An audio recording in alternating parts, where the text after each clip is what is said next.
May I have your attention? Can you please take your seats?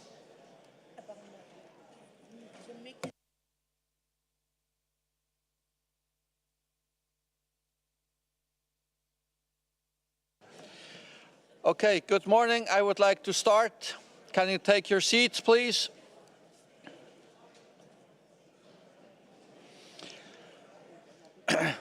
Yesterday, we left off at document PC27 AC33 40.1 and 47.1 on nomenclature of appendix 3 listings. We had been getting a request to change the recommendations in relation to Resolution Conf 925 and Resolution Conf 1211 by the United States. We have been getting them in writing, and we have posted, the Secretariat has posted them as a COM document, PC27 AC33 COM1. I myself, I have been going through the proposed changes, and I don't see any issue to adopt them because it clarifies the process, and I personally wouldn't see a problem in adopting them. But of course, I open the floor for any comments from members of the committee on PC27 AC33 COM1. Nomenclature specialist, you have the floor. Thank you, Chair. I likewise read the COM document and came to the same conclusion to you, that there's no concerns about the proposed amendments from my perspective. Thank you. Thank you, Nomenclature Specialist. Do I hear anybody else from the committee?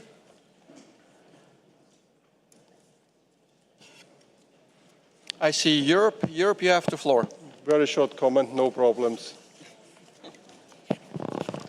Perfect. Observer, parties, do you have any comments on this document, on the changes proposed? I don't see anybody asking for the floor. Observer organizations.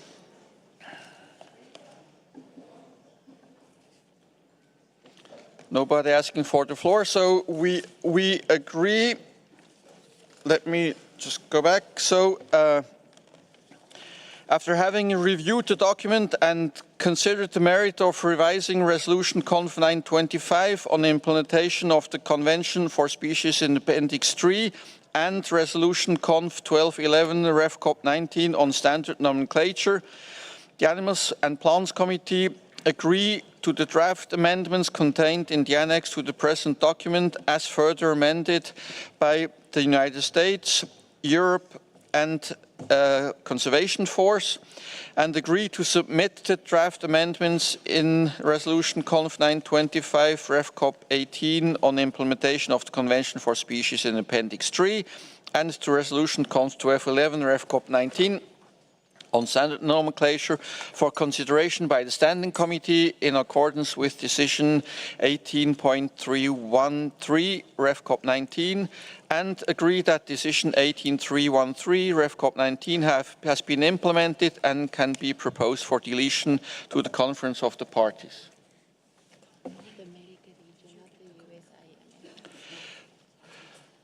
Yes, to be clear, it was North American region who made the proposed changes. Sorry about that. Yeah. Good.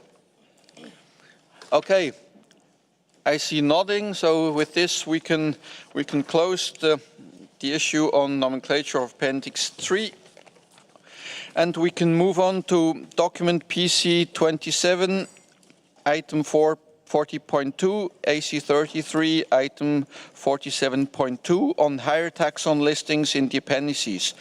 I give the floor to the nomenclature specialist for fauna to introduce the document. Thank you, Mr. Chair, and I apologize in advance for the length of this introduction.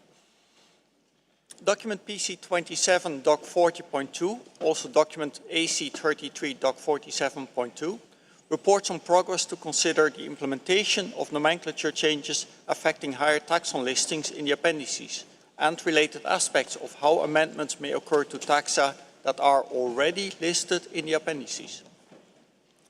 The Joint Intersessional Working Group, noted in the previous agenda item, also considered the instructions in Decision 19.272 in further detail, including whether changes to Resolution Conf 9.24, Rev Cop 17, on criteria for amendment of Appendices 1 and 2 would be desirable to further clarify when a higher taxon listing may be appropriate.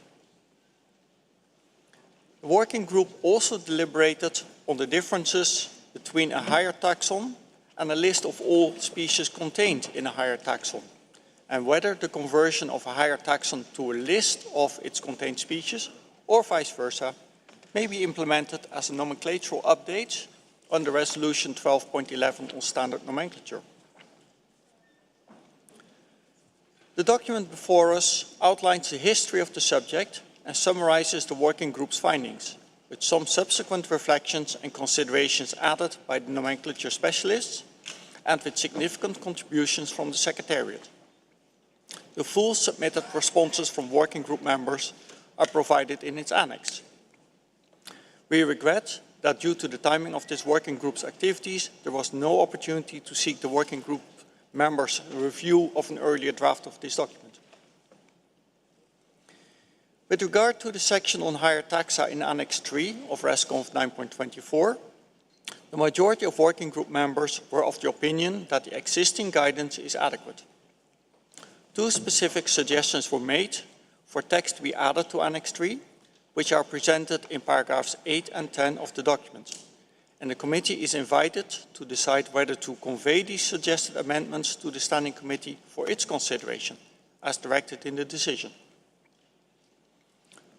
Concerning whether a conversion of a listing in the appendices between a higher taxon on the one hand and a complete list of all known species contained to be in that taxon, on the other hand, represents a substantive difference, the working group members acknowledged that in some cases such a conversion could indeed represent a substantive change. Because at the time that such a change is made, it is not possible to determine with absolute certainty that no additional species will be discovered and placed in a higher taxon. The substantive difference being that in that case of a future discovery of a species placed in a listed higher taxon, the new species is automatically subject to the CITES provisions, whereas the individual listing of species does not convey CITES status on the related species that is newly discovered, unless the so-called new species is split off from an explicitly listed species, in which case it's a new name for a known population of organisms that was already subject to the CITES provisions under a different name, and therefore no effective change in CITES treatment of the individuals of that population. This matter was already considered in response to Decision 15.63 at the 23rd meeting of the Animals Committee, which reported to COP16 in Bangkok, Thailand, 2013, that the potential for such substantive differences meant that a streamlining of the appendices to conform more closely with the higher taxon recommendation of Annex 3 of ResConf 9.24 was not advisable. This was repeated by the Secretariat in document 85 for the 74th meeting of the Standing Committee in paragraph 14, which observed that the conversion of listed species to a higher taxon listing would entail the drafting of a proposal under Article 15 of the Convention. Whether a conversion between a higher taxon and a list of species contained in that higher taxon represents a potential substantive change depends on the human knowledge of the occurrence and taxonomy of the higher taxon and the species concerned. As the Secretariat observed in Standing Committee 77 document SC77 Doc 74, the likelihood of, for example, another hitherto unknown species of African elephant in the genus Loxodonta being discovered is close to zero, and thus there is no substantive difference between Loxodonta spp and Loxodonta africana plus Loxodonta cyclotis. However, we'll talk about elephants next week, hopefully. However, for many CITES listed higher taxa, this does not apply. New species continue to be discovered and described, ranging from glass frogs and salamanders to seahorses, and from orchids and cacti to timber trees. In such cases, the conversion between a higher taxon and a list of species is potentially a substantive difference.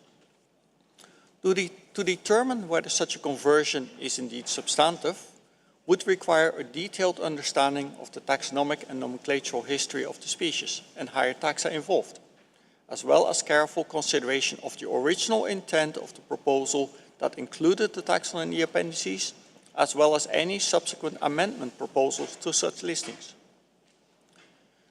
Upon reflection, it appears not possible to predict whether a conversion between a higher taxon and a list of species represents a substantive or non-substantive change without substantial background research into the taxonomy, nomenclature, and listing history of listed taxa. The United States suggested amendments to ResConf 12.11, which are included in the document, that would enable such background research and would allow conversions in the appendices between higher taxa and complete lists of species in that higher taxon in cases where such conversions would not alter the scope of protection for fauna and flora under the Convention, and always subject to review and approval by the Conference of the Parties before adoption. Unless such background research can be conducted, presented and reviewed by the committees, it would therefore appear prudent and precautionary to continue the current practices for nomenclature-based updates to the appendices and limit changes in the appendices originating from changes in taxonomy and nomenclature to changes at the same taxonomic rank. In other words, nomenclatural changes to a species listing are reflected as updated species listings, while changes to a genus listing or even higher taxon listings are reflected as updated genus or other higher taxon listings. Due to the limitations of time and logistics, and given diverging perspectives, the working group was unable to arrive at a unanimous conclusion and recommendations to the Plants and Animals Committee for onward proposal to the Standing Committee. The co-chairs therefore invite the committees to consider the recommendations in paragraph 17, specifically the possible merit of suggested amendments to Resolution Conf 9.24 on criteria for listing, as shown in paragraphs 8 and 10, and whether any amendments are desirable to ResConf 12.11 on nomenclature, as shown in paragraph 13, or, alternatively, whether to formalize the current nomenclatural practice of updating the appendices only with changes of the same taxonomic rank, by drafting an amendment to 12.11 to that effect. Based on these considerations, outcomes, and recommendations, we do consider cautiously that decision 19.272 has been implemented, and we propose its deletion at the next conference of the parties. Thank you, Mr. Chair. Thank you, Nomenclature Specialist of Fauna. You have heard what we are asked to be doing, so I open the floor for any comments from members of the committee first. I see Oceania has asked for the floor. Oceania, you have the floor. Thank you, Chair, and good morning. I'd like to thank the nomenclature specialists and the Secretariat for putting this paper together. It's very comprehensive, and as was the introduction.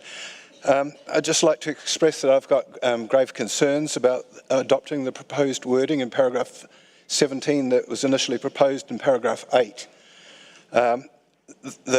This could require a huge amount of work by a proponent party to demonstrate that each species in a higher order listing individually meets the standard threatened trade criteria in ResConf 9.24 or the lookalike criteria in Annex 2B of that resolution. I note that at COP19 that they resoundingly rejected an attempt to exclude blue shark from the higher order listing of Kakarinidae because it did not meet the lookalike criteria.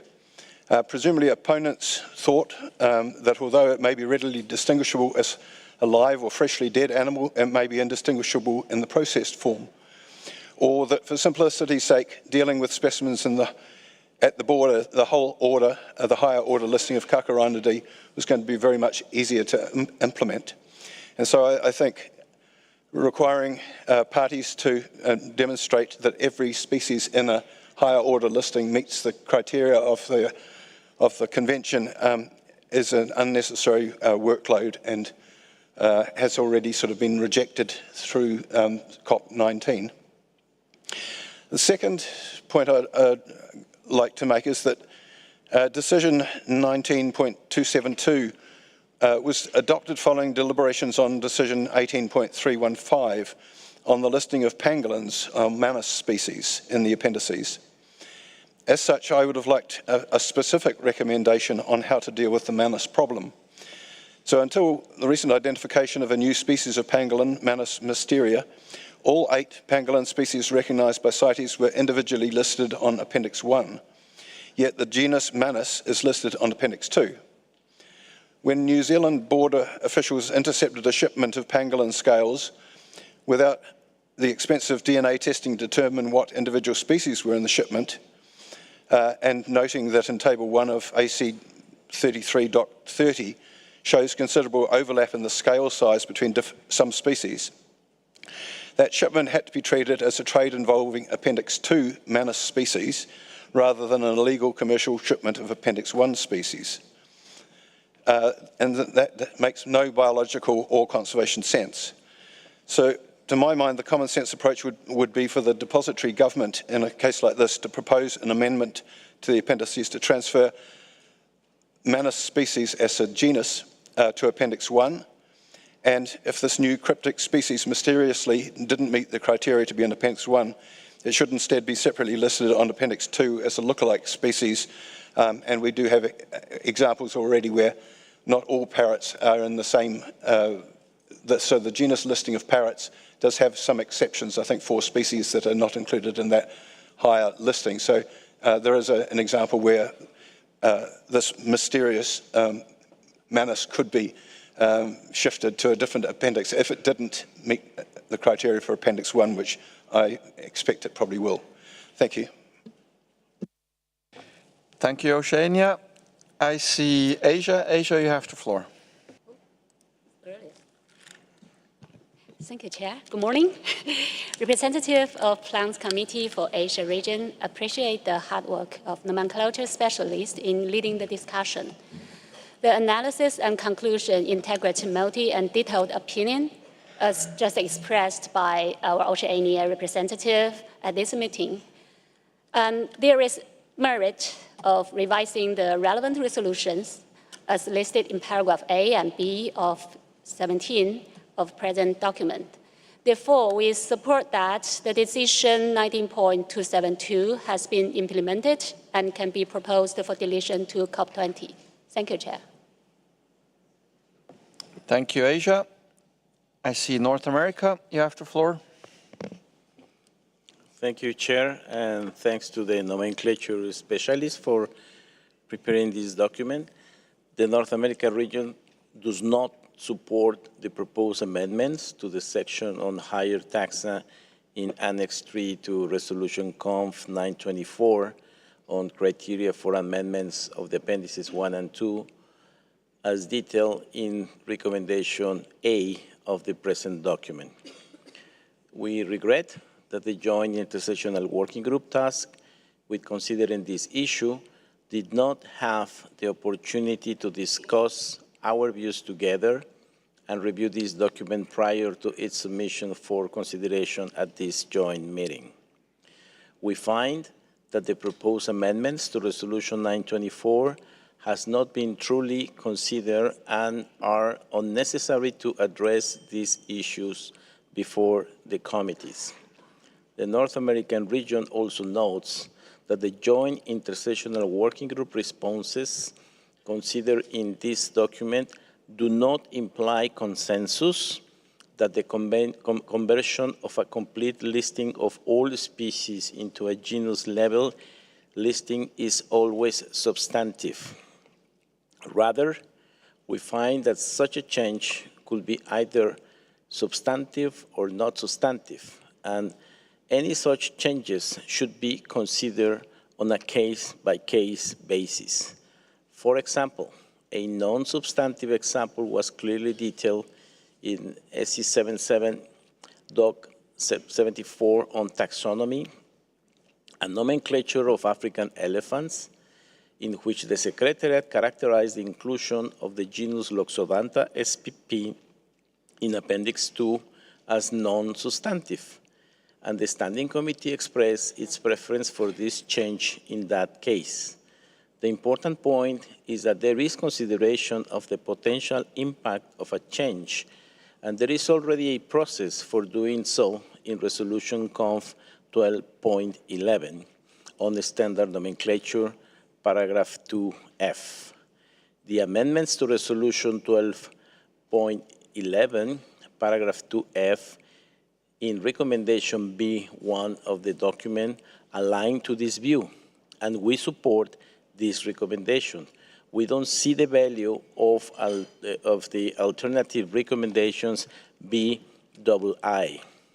Finally, with the adoption of recommendation BI, we can support recommendation C, that decision 19272 has been implemented and can be proposed for deletion at COP20.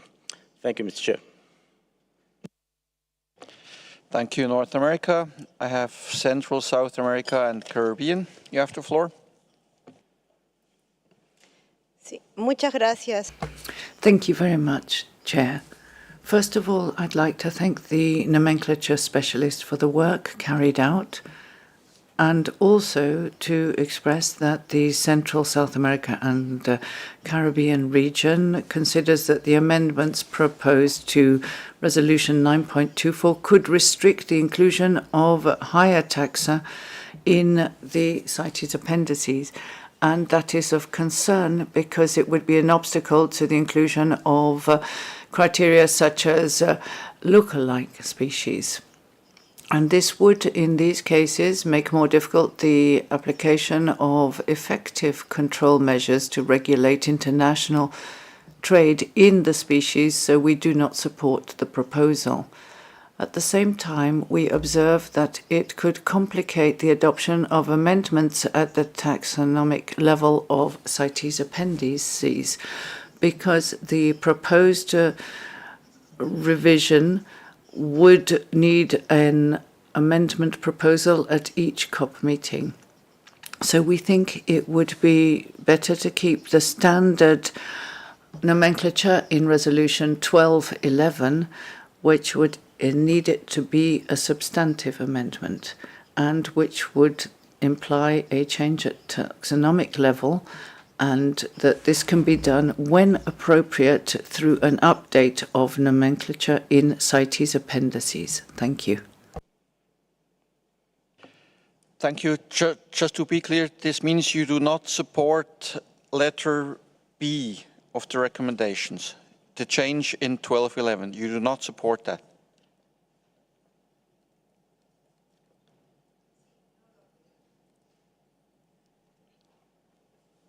Exacto. Sí, That's right, Chair. Okay, good. Thank you very much.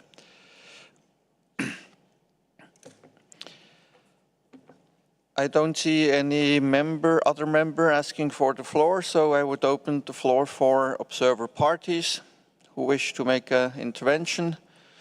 I see Brazil. Brazil, you have the floor. Thank you, Chair.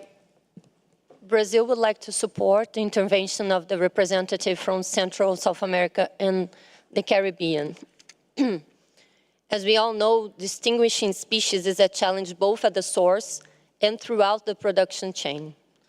Listing certain genera allows us to effectively implement the convention and truly achieve its objectives of conserving wildlife and ensuring that international trade does not threaten their survival.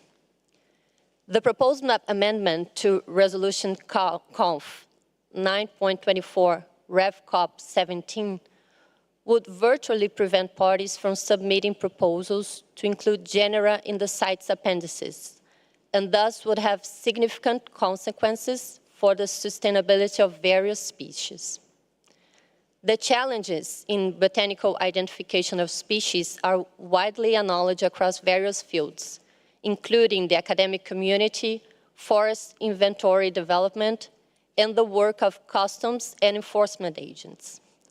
There are times when even samples sent to certified laboratories return without a conclusive opinion on the correct identification of species when conventional analysis tools are used. Brazil has previously presented and supported proposals for the inclusion of higher taxa genera, especially when there are difficulties in species identification, as seen with timber species such as Dalbergia and Cedrela. Therefore, we consider the proposed amendment to Resolution 9.24 RevCop 17 unfeasible, as it would exacerbate existing challenges and introduce additional complexities in regulating the trade of groups that include lookalike species and those with specific taxonomic identification difficulties. Regarding Resolution Conf 12.11 RevCop 19, we support the inclusion of clarifying language in item 2F as proposed in the document. Thank you.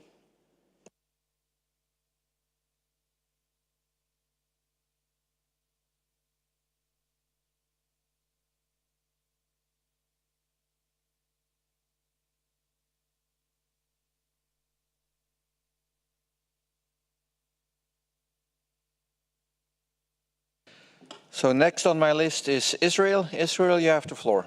Thank you, Chair, and thank you to the nomenclature specialist for preparing this and for presenting it so clearly. Briefly, we would just like to lend our support to the representatives of Oceania and North America who expressed very well this issue, and to the representative from Brazil who pointed out the difficulties that would be presented if this amendment to Resolution 9.24 were to be accepted. She mentioned her proposals for plants, but I would recall also that Brazil presented and was approved for freshwater stingrays, and this was also using higher taxon, as this is a very important method for protection of species in trade. So in conclusion, Chair, we support the recommendations that are in paragraph 17, B, little I, in this document as proposed by the United States, because we feel this is a good way to bring this issue clarity. But we do not support the recommendations that is in 17A, the changes to Resolution 9.24. And again, we would consider that this matter is closed and would support deletion of the decision. Thank you, Chair.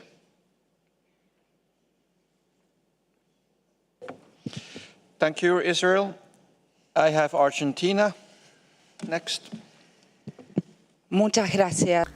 Thank you very much, Chair. And as it's the first time that we are speaking, we would like to thank the government of Switzerland and you, the two chairs, for organizing this meeting, and the Secretariat.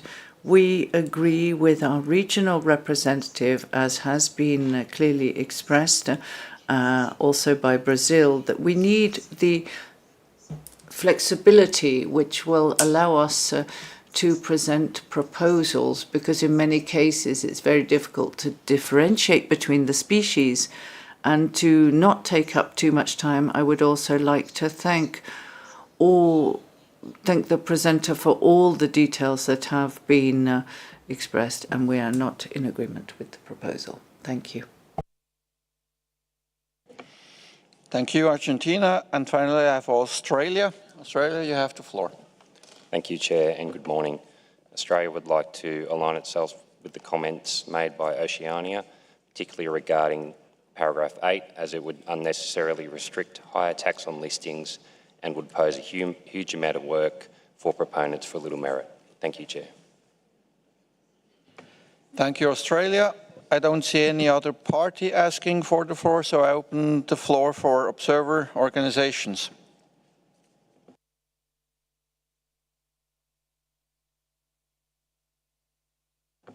I have Center for Biological Diversity. You have the floor. Thank you, Chair, and with thanks to the nomenclature specialists and working group members for their work on document 47.2. Chair, I'd like to join others in offering congratulations and gratitude to you for your work. Thanks to Switzerland for hosting us and to the Secretariat for all their hard work. This intervention is on behalf of 12 NGOs. I'll provide their names to the Secretariat. We cannot stress enough that document 47.2 suggests highly significant changes in how CITES addresses higher tax on listings, both as proposals and in how nomenclature changes are effectuated. We urge the committees to reject the suggestion to consider changes to Resolution Conf 924 and its Annex 3, particularly the proposal in paragraph 17A that would undermine the ability of parties to list species for lookalike reasons. We also urge the committees to maintain the current system of assessing taxonomic changes on a case-by-case basis and to reject the suggestion that shifts from individual listings to higher tax on listings, or vice versa, are always substantive, or that nomenclature changes do not encompass level or rank changes. We do support the changes to Resolution Conf 1211 in paragraph 17B2. However, we urge the committee to reject the remainder of the recommendations in this document. The current system affords the parties discretion in deciding when and whether higher tax on listings are appropriate, and we recommend that the system is maintained. Thank you. Thank you, Center for Biological Diversity. I have WCS and then WWF. Thank you, Chair. We'll be able to be quite brief. We associate ourselves with the last intervention from the group of NGOs and strongly appreciate the interventions from Oceania, North America, Central, South America, and the Caribbean, Brazil, Israel, Argentina, Australia, and I hope I didn't miss anyone, in opposing the amendments to the criteria in Conf 9.24 Rev, including the guidance on higher taxa in Annex 3. The criteria should be maintained as they have proven to work well over decades. We appreciate all of the interventions in opposing the well-intended but problematic proposals in paragraph 17A. They would severely restrict higher tax on listings and most importantly would particularly prevent developing countries from preparing and submitting proposals for higher tax on listings. Such listings simplify the appendices and facilitate implementation and enforcement. We also do support the adoption of the proposal in paragraph 17B as suggested by the US and the working group on amendments to Resolution Conf 12.11 Rev. Thank you again for all the interventions of regional representatives and parties, and thank you very much. Thank you, WCS. I give the floor to WWF, then I will wrap up. Thank you, Chair. We agree with the prevailing view of the room on this particular issue. While we understand the intention of the proposed amendments to ResConf 9.24, we would hesitate to open the resolution for a matter like this, when the existing text is a good marriage between flexibility and rigour. And as the representative from Oceania has pointed out, in circumstances where it's been found to justify an exclusion of one or two taxa from a higher tax on listing, that has proved possible in the past. It was done with Agapornis roseaculus, it was done with aloe vera, and the implication in the text as worded that it may not have been intended this way, but the implication that one has to present on a species-by-species basis the case for including every species in a higher tax on listing would obviously be ridiculously burdensome for some of the plant general listings, such as Dalbergia, where even though some of the species are known not to be timber producing in commercial terms, in other words, shrubs or lianas, a conscious decision was made, aware of all of the facts and the snags and so on, that the generic listing was appropriate. So in general, yes, we do agree with the prevailing trend of the speakers, and we could support the proposed amendments to Resolution Conf 12.11. Thank you. Thank you, WWF. Give me just a minute and I will come back.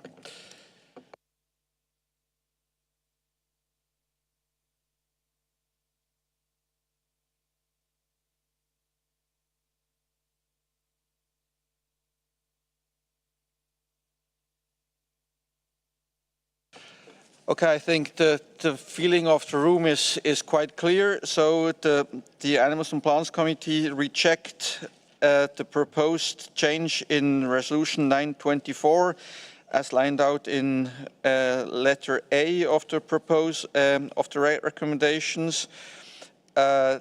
Also, the Animals and Plants Committee support the change in Resolution 12.11 as outlined in letter B of the recommendations. Little I, but 2I is not supported. And finally, the Plants and Animals Committee considered that Decision 19272 has been implemented and can be proposed for deletion to the 20th meeting of the Conference of the Parties. I don't see anybody opposing.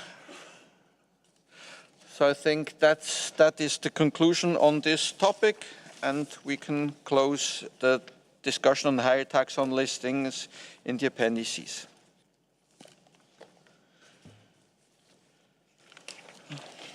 So now we can move on to the next agenda item, which is PC27 agenda item 43, AC33 agenda item 47.3 on the development of a standardized global checklist of species. And I give the floor to the nomenclature specialist of Flora.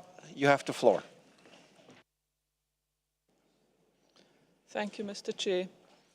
The document PC27 Doc 40.3 AC33 Doc 47.3 reports the progress made towards the development of a global standardized checklist as directed by decisions 19.274.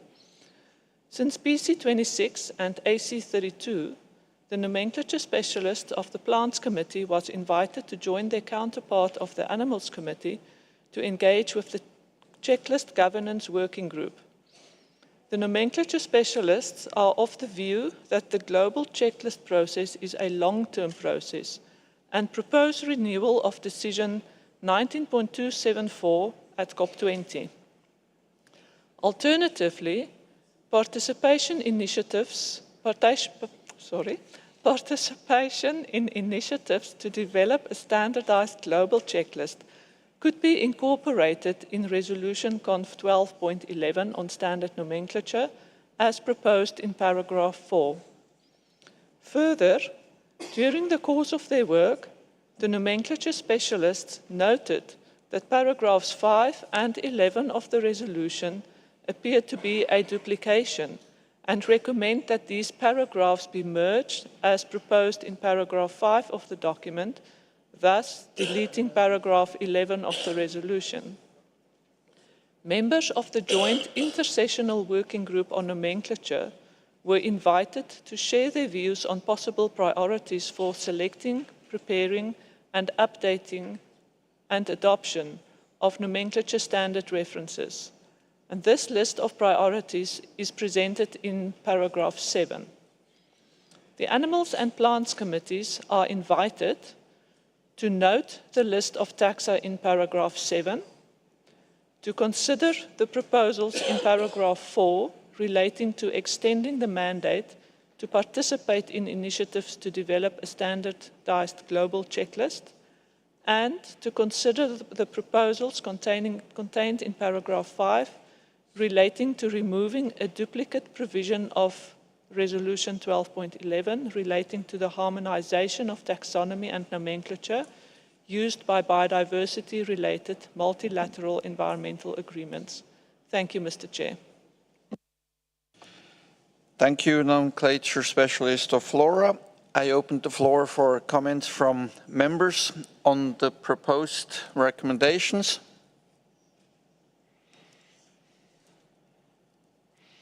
I see Oceania. Oceania, you have the floor. Thank you, Chair, and thank you to nomenclature specialists again for this paper. I don't have a strong opinion as to whether we simply renew the decision that we currently have or make an amendment to the Resolution Conf 1211. But if we do make an amendment to Resolution Conf 1211, I'd suggest that it read encourages the Animals and Plants Committees through their respective nomenclature specialists and subject to external funding to participate in initiatives to develop and maintain a standardised global checklist of species. So future-proofing that resolution. So assuming that we do have a global checklist of species, so it's not just the developing, but it's the maintaining it thereafter would be useful in the resolution. Thank you. Can you please quickly repeat the changes you want to make to the proposed changes in the resolution? So.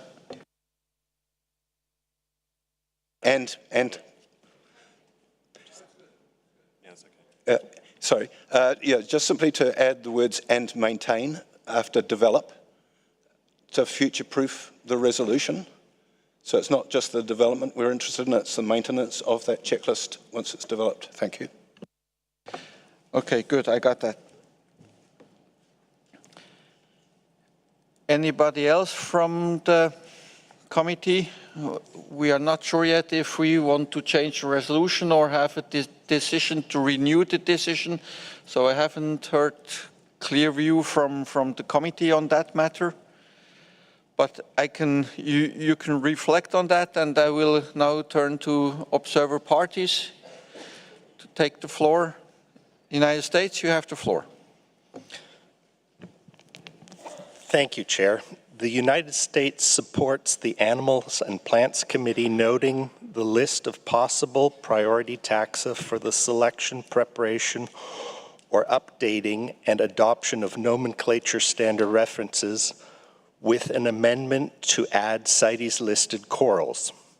The United States is aware of current implementation issues related to the trade in corals, whereby permit may be issued using different species nomenclature than that used in the current standard nomenclature reference for corals.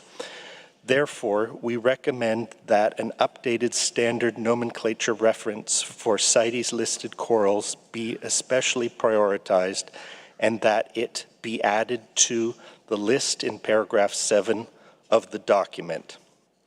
The United States would like to note that we remain cautious about the utility of a standardized global checklist to CITES.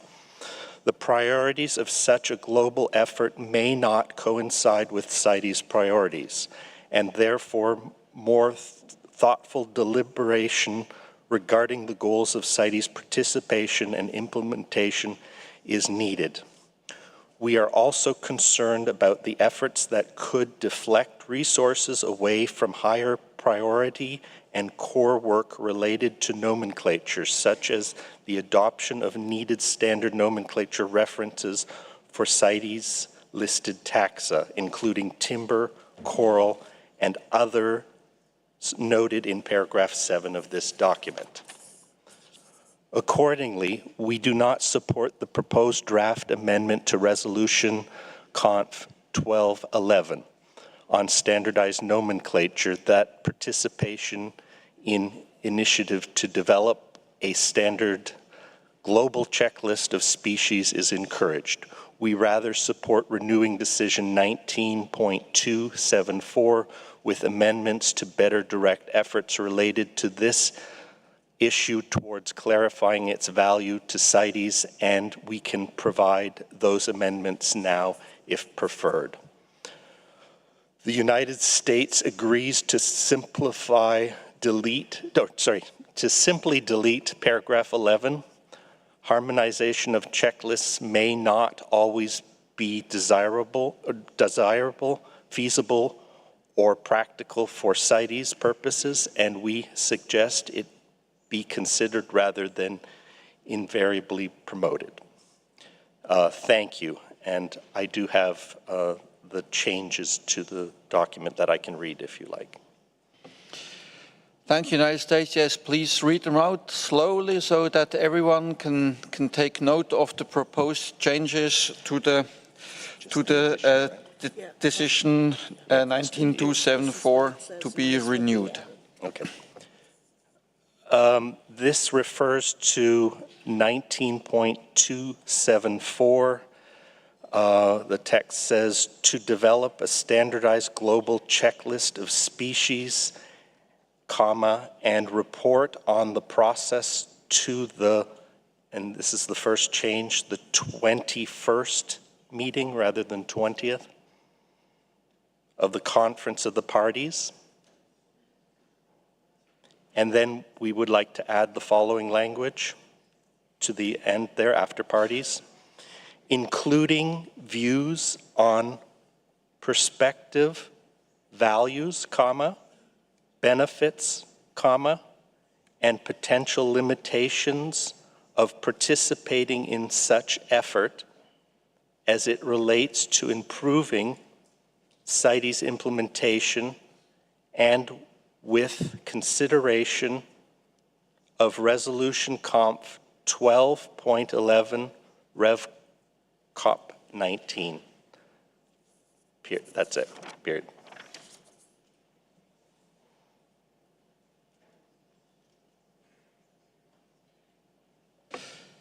Thank you, United States. So the decision would read, as I have been getting it in writing, so I will read it out, the whole decision again, including the changes as proposed by Oceania. So the decision would read, subject to external funding, the Animals and Plants Committee shall, through their respective nomenclature specialists, participate in the initiative of the International Union of Biological Sciences to develop and maintain, no. He wants to develop the checklist, and we want it to be, see if it's positive or whatever. This mic is on, turn it on. I was wrong. I thought I was taking the change that was suggested by Oceania for the resolution, and the decision is different. So the decision would read, subject to external funding, the Animals and Plants Committees shall, through their respective nomenclature specialists, participate in the initiative of the International Union of Biological Sciences to develop a standardized global checklist of species and report on progress to the 21st meeting of the Conference of the Parties, including views on the prospective values, benefits, and the potential limitations of participating in such efforts as it relates to improving CITES implementation and with consideration of Resolution Conf 1211 Rev Cop 19. So that's the proposed decision instead of changing the resolution. I see Franz has asked for the floor.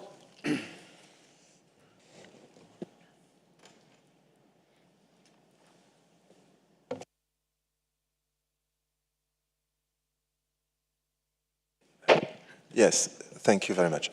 Thank you. Merci, Monsieur le Président. Thank you, Chair. As it's the first time that France is speaking, I would like to congratulate you on your excellent chairmanship, and that we will miss you on a personal note. We will certainly miss you because of your kindness, the approachability, and all the work that you have done.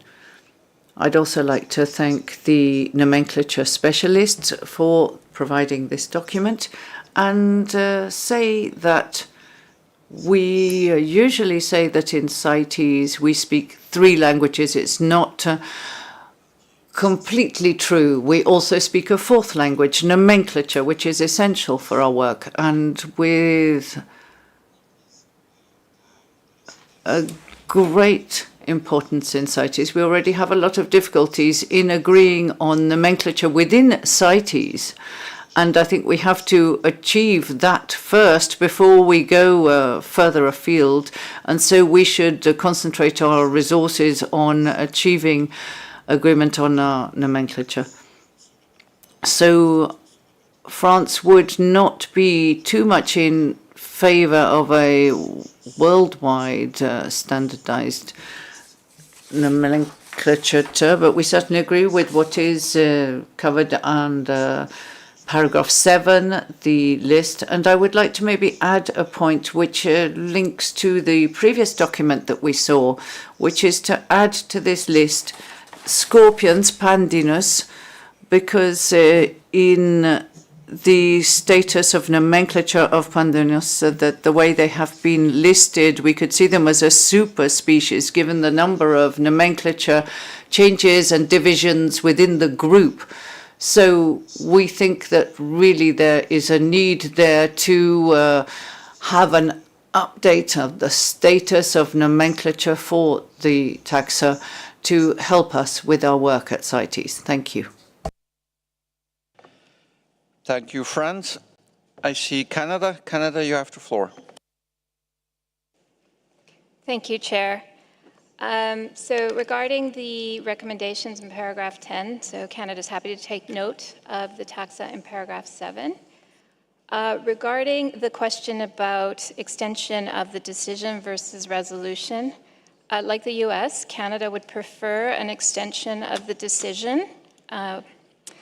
In putting the information into a resolution, we sort of commit some resources into this activity, and Canada is not yet convinced that those resources should be extended in a sort of more permanent basis, and we would like to see a little bit more progress and application of this work, in particular to the CITES mandate, prior to considering it as part of the resolution.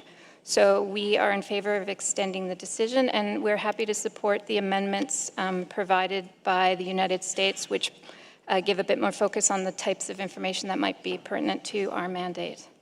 And then finally, Canada was happy to agree with the merging of the two paragraphs as proposed in the document. We're equally happy to go with the United States approach of simply deleting the second paragraph, whose number escapes me. So we're in your hands on that one. Thank you so much, Chair. Thank you, Canada. I don't see any other party asking for the floor, so I open the floor for observer organizations.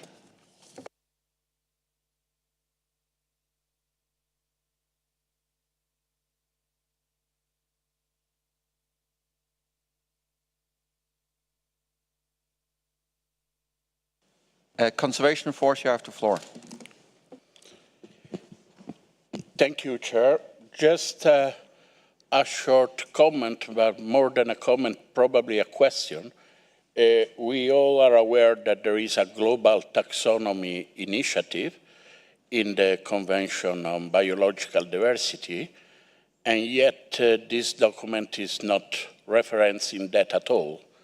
I wonder if it is something important, or any thoughts have been given to work together the Global Taxonomy Initiative of the Convention on Biological Diversity. Thank you, Chair.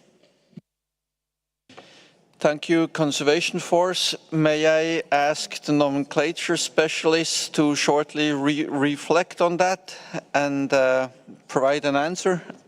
I will come back to you, and first I will now think how we can finish this topic. Just a second.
Okay, nomenclature specialists, are you ready to answer to Conservation Force? You have the floor. Yes, thank you, Mr. Chair, and for the Conservation Force for bringing up the CBD GTI initiative. I've been involved in the GTI about 30 years ago when they just started for the Africa Regional Workshop and the information they gathered at that initial phase. But I've not really kept abreast of what they are doing and their aims, but they are more about seeing what you have and to promote taxonomic capacity as far as I remember, and not about really creating checklists and listing. It's more about taxonomy in general and making sure that the taxonomic impediment and the loss of taxonomists are treated. So I'm not sure that it's really relevant, but we could investigate, but I'm not sure that it's really relevant to creating global checklists. Thank you. Thank you, nomenclature specialist. So it seems they haven't been getting into the details and seen what that all can entail once you are working on it, yes. But if you can keep yourself informed, I think that's good. Okay. So in conclusion, I think the Animals and Plants Committees, notes the list of taxa in paragraph 7 with the additions of corals and pandanus as proposed by the United States and France. The committees also agree to, I think, you know, I haven't heard from the members any strong opinion whether the decision should be renewed or the resolution be amended, but I have heard strong voices from parties that they prefer the decision to be renewed. So I think we can go along that, and we would agree to renew the decision as proposed and amended by the United States. And we also, I think we can agree to delete paragraph in resolution Conf 1211 Ref COP 19 on standard nomenclature. I think we also have had paragraph 11. What did I say? Paragraph. Oh. Paragraph 11, of course, in resolution Conf 1211. So I think we have heard largely agreement in that way forward. Okay. So that concludes the document on development of a standardized global checklist. Now we can move on to the agenda item, the last one that I will do this morning, on identifying information on species at risk of extinction affected by international trade. And I will present that document. It's PC27, Doc 24, AC33, Doc 29. This document has been submitted by the co-chairs of the Joint Sessional Working Group on identifying information on species at risk of extinction affected by international trade. At COP19, Decision 19186 to 19188 on identifying information on species at risk of extinction affected by international trade were adopted. They tasked the Standing Committee in collaboration with the Plants and Animals Committee to consider under Resolution Conf 19.2 on capacity building how to provide parties requesting it with information from any relevant studies, analysis, or other sources on the identification of species at risk of extinction that are not yet regulated under CITES or may receive insufficient CITES regulation and that are or may be affected by international trade. Quite a long sentence. At PC25 AC32, the committees established a joint intersession working group with a mandate to develop draft recommendations on a possible process or mechanism under Resolution Conf 19.2 on capacity building to provide parties with information to be considered in the preparation of listing proposals when parties request information. to possible processes, mechanisms for providing support or guidance to parties in the development of listing proposals, in addition to the process or mechanisms referred to under the one above, and ways to coordinate with the CITES Secretariat, CITES parties, IUCN, UNEP, WCMC, FAO, regional competent authorities and relevant experts as appropriate as part of a possible processes or mechanisms to provide parties with information to be considered in the preparation of listing proposals when parties request information. The membership of the Intersession Working Group can be found under paragraph 5 of the present document. I would like to thank my fellow co-chairs as well as the Secretariat for their invaluable contribution in guiding the discussions of the Working Group. I also would like to thank the members of the Working Group for their inputs and discussions. General observation of the Working Group can be found in paragraph 8, and specific recommendations to be forwarded to the Standing Committee Working Group on that matter can be found in paragraph 9. The Animus Committee are therefore invited to consider the general observations and draft recommendations in paragraphs 8 and 9 of the present document.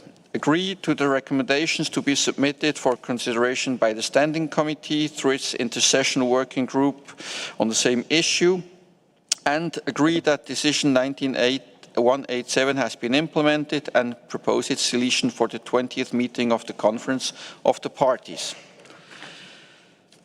So with this, I would open the floor for any comments from members on this document and the recommendations. I see North America, you have the floor. Thank you, Mr. Chair. Paragraph 9 of the draft recommendations instructs the Secretariat to dedicate a portion of the CITES website as a portal to make material in relation to the analysis and the studies on the species not yet listed in the appendices, which might merit inclusion, available to parties. The North American region wishes to express support and suggests a non-public facing portion of this proposed portal so that parties are not discouraged from updating material that may contain more sensitive information, such as unfinalized draft reports or the GPS coordinates of critically endangered species. Parties could access to the non-public facing portion of the proposed portal via a password with two-factor authentication. Parties who submit materials to the proposed portal could decide whether it can be released to non-parties and flag materials as not suitable for distribution. Non-parties could obtain flag material by directly requesting it from the party responsible for uploading it. We also encourage the Secretariat to directly invite parties to upload and update the CITES website via notification to the parties. Chair, the North America region notes that the current draft language for the proposed amendment to Resolution Conf 19.2 outlined in paragraph 9H may require additional consideration to address the recommendations described in paragraphs 9B, C, and in particular paragraph E. We suggest that the text methods to identify be added to the draft text, so it would read under Resolution Conf 19.2, paragraph 2, so paragraph D, it should say upload and update the CITES website, either directly or through the Secretariat with relevant studies, analysis, other sources, that means delete or, and include and methods to identify species, and then continues that there are or may be affected by international trade, are at risk of extinction, and are either not yet regulated on the CITES or may receive insufficient CITES regulations. We welcome inputs and thoughts from others on this matter. Thank you, Chair. Thank you, North America. I don't see any other member asking for the floor. I see. I open the floor now to observer parties. I see New Zealand has asked for the floor. New Zealand, you have the floor. As this is New Zealand's first intervention, we would like to thank the Secretariat for their work done in preparation of this meeting and Switzerland for hosting the meeting and tonight's event.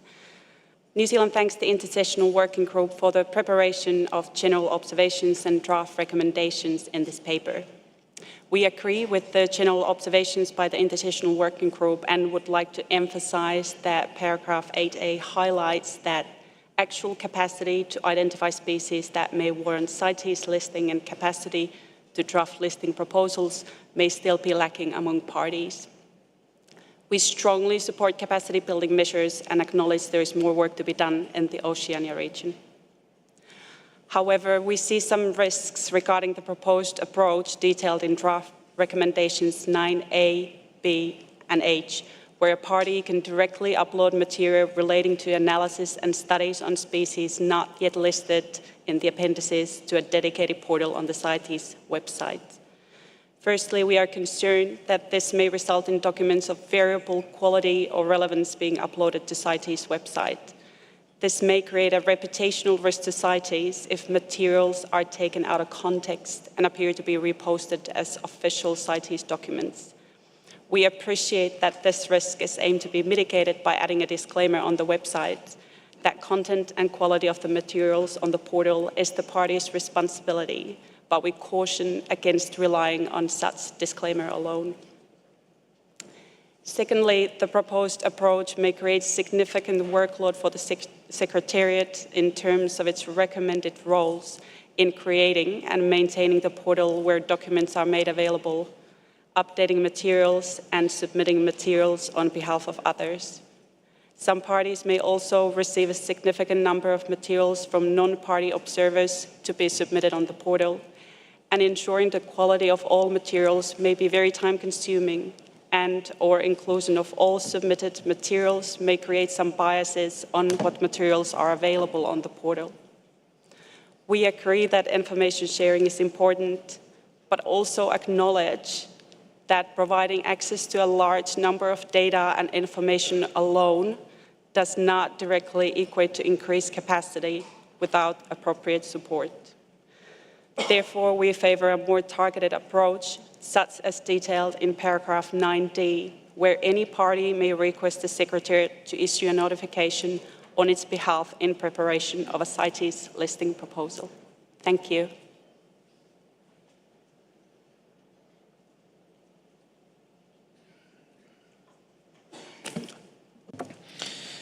Thank you, New Zealand. I see Germany. Germany, you have the floor. Thank you, Mr. Chair. We would like to thank the co-chairs and the members of the Joint Intersessional Working Group for their work and for preparing the document. We agree with the observations under paragraph 8 and the recommendations under paragraph 9 and their submission to the Standing Committee. We note that apparently not the lack of guidance for writing a proposal itself is the problem or the main problem, but that in many cases basic information on target species is lacking that could feed into a proposal. So overall, more emphasis should be given on doing basic research on species. And in that context, we deem a data portal to share any such relevant information proposed under recommendation B and C generally useful. We just have a very small and specific suggestion, so in case such a portal is being developed, it would be very helpful if it will include a search function for scientific names of taxa, and if it would require parties that want to upload documents to include the scientific names of their taxa involved in the document name in order to make this platform more user-friendly. Thank you. Thank you, Germany. I see Israel. You have the floor. Thank you, Chair. As others have spoken, we see the very important and usefulness of this process to make better capacity for the parties to be able to prepare listing proposals. And we agree with the previous speakers that we don't necessarily support the idea of having direct access to the website by parties. This does need to go through the Secretariat to maintain the site. Paragraph 8 and 9 give the final recommendations for this in this document, and we support the recommendations. However, just a couple of issues in paragraph H, which speaks about changes to resolution 19.2. There's proposed text here only related to the section on invites parties. And certainly I'm not going to go into all the text that would be necessary, but there should be also changes in resolution 19.2 to the section paragraph 4 that's directed to the Secretariat about creating this portal and maintaining it. And one thing we would really like to see on this portal, and it should maybe even already address in resolution, is the work of UNEP WCMC that published last year in 2023 an excellent paper called Identifying Species Likely Threatened by International Trade on the IUCN Red List that can inform CITES trade measures. This paper and its supplementary information actually gives the real data of species that are threatened, that could be listed or perhaps need to be listed. So a link to somehow keep a database like that in the website would be really useful. So we would encourage in paragraph 4 of resolution 19.2 on capacity building to have a section that reads something like, work with UNEP WCMC to post and maintain a database of non-listed threatened species likely threatened by international trade. I'll say that again.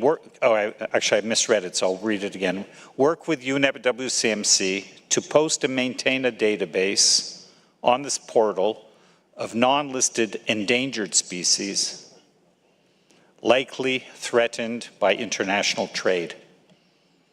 So that would be in paragraph 4 of Resolution Conf 19.2. Thank you, Chair.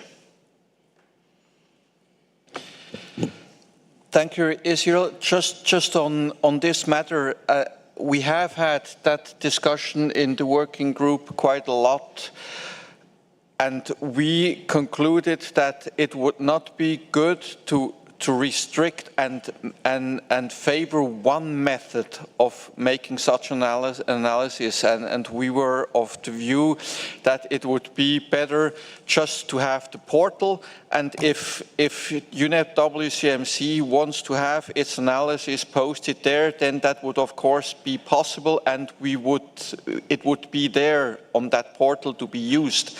And I don't think the group was in favor of favoring one method and even including it in a resolution. I don't think that we had quite support for that in the working group itself. That's just as a general comment. I see Canada. Canada, you have the floor. Thank you, Chair. So Canada thanks the Joint Animals and Plants Committee Intersessional Working Group for their work on this subject. We support the draft recommendations in paragraph 9 of the document with the amended text that was suggested by the North American region. And we agree that Decision 19.187 has been implemented. Canada agrees that the scientific committees should not be overly burdened in this process and does not support the idea of establishing a process to review results of a defined process on a regular basis. We support the recommended approaches of further developing the CITES Virtual College and making available a dedicated section on the CITES website to make relevant studies and analysis, as well as methods to identify species that may be candidates for amendment proposals. And while we While we appreciate the methodology developed by Oxford University, IUCN, Traffic, UNEP WCMC, and the Zoological Society of London, we recognize that there's a diversity of approaches. So we prefer that the scientific committees advise to make them all available without endorsing a particular approach. And so this is in line, Chair, with what you stated about the results of the working group. And in that regard, Chair, we don't support the proposed amendment provided by Israel. Thank you, Chair. Thank you, Canada. I don't see any. I see Europe. Europe, you have the floor. The decision whether a species is threatened by trade and whether this is important enough to list it should be made by the COP. And somehow preempting this decision by obtaining an official list of species that are threatened and not included would be somehow a paradoxon for CITES, because if something is threatened by trade and not listed, it should be listed. That is not working really. So I think the Secretariat should not be involved in maintaining such a list. And I personally don't think that the proposal of Israel is aiding the clarity. So I would also align with the outcomes of the working group in this respect. Thank you, Europe. I see France. France, you have the floor. Merci, Monsieur le Président. Thank you, Chair. In addition to what we have just heard from the European representative for Europe, and if we take a step back and reflect, yes, of course, all information is interesting, but it could end up having a process such as this, which becomes obligatory before a proposal is submitted to the COP. So maybe such a provision is not necessary at the moment. All information is very useful and interesting to have on the website, but and to have a continuous evaluation, but it's at the COP that the discussions and decisions on this type of issue are made. Thank you. Thank you, Franz. I of course agree, because that's exactly what the working group's view was. If there is information out there, it is made available to parties if they want to look at it and if they want to use it. And that's more or less it. And the committees will not have a function, the Secretariat will not have a function to evaluate any of these material. It's just for information to the parties. Okay, that's the idea what came out of the working group. So I open now the floor for observer organizations, and then I will close this item. I see traffic. Traffic, you have the floor. Thank you, Chair. I would first want to say that we in Traffic, as everyone else in the room, will be missing you as AC Chair and wish you all the best in your retirement. So Traffic would like to thank the co-chairs of the Joint Intersessional Working Group for this document. Traffic was pleased to participate in the Intersessional Working Group and therefore agrees with the recommendations put forward. Regarding paragraph 9C, which indicates that non-peer-reviewed sources to be submitted by parties should be accompanied by a disclaimer stating this and indicating the degree, reliability, and accuracy of the information, we note that the latter can be rather subjective. As no criteria have been proposed to define this reliability and accuracy, Traffic would like to suggest the use of the IPBES 4-box model for quantitative communication of confidence based on the quantity and quality of evidence and on the level of agreement of or certainty scale. We note that this model has proven useful in the IPBES assessments. Thank you very much, Chair.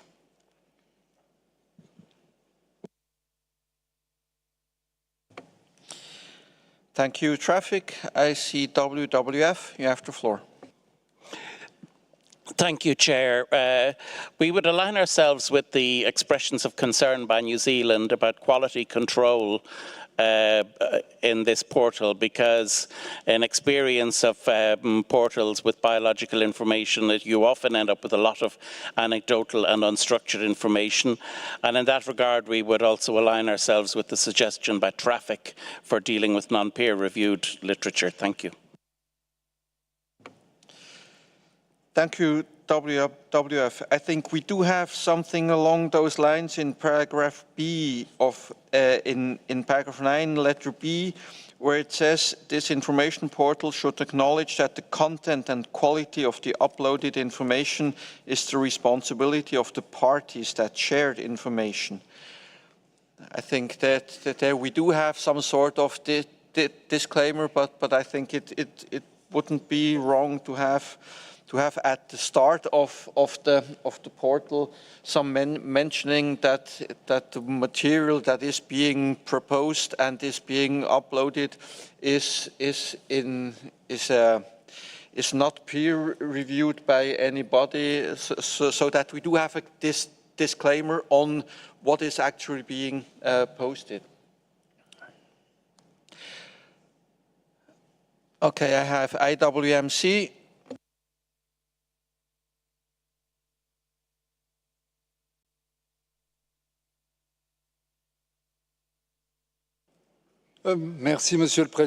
Thank you, Chair. During this week that is coming to an end, and yesterday in the discussions on and the statements from the CITES Secretary General, we heard several times about the amount of work that we request of the CITES Secretariat and the committees, which often are related to species that are not listed. So here I think we have one more example of that. If you read the text of the convention, there's not a single word which requests that type of work. As a member of the working group, we would like quite simply to support the conclusions that have been summed up by the chair of the committee. Thank you. Thank you, IWMC. And finally, I have conservation forest, and I will reflect how we closed the item. Thank you. Thank you again, Chair. We would like to support not only partially, but completely the intervention of New Zealand. This work is, as said also, we are by the Secretary General in our opening remarks, put a new workload on the Secretariat. And we are not sure whether this workload can be borne by the Secretariat. So any party can present a proposal. We see the merit of a notification as expressed in letter D of paragraph 9, but not something which could increase the already big workload of the Secretariat. Thank you, Chair. Thank you, Conservation Force.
Okay, thank you for your patience. We had to tease out several things and reflect on what has been said. So the Plants and Animals Committee agree to submit the recommendations in paragraph 9 with amendments to paragraph 9 letter B to make sure that this work is subject to external funding. We have heard the workload of the Secretariat, the resources they have, so the section B would start by saying, subject to external funding, the Secretariat to reserve a dedicated, restricted portal on the CITES website, and so on. So we have taken note of the comment of North American region to make it restricted to parties. And that would be the changes to letter B. Then in relation to letter H, the change would be, as proposed by the North American region, to upload to and update the CITES website, either directly or through the Secretariat, with relevant studies, analysis, other sources, and methods to identify species that are or may be affected by international trade. I think that was your proposal, okay? So this would be the conclusion of the Plants and Animals Committee on this matter. Did I capture everything or did I miss anything? I see North America, you have the floor.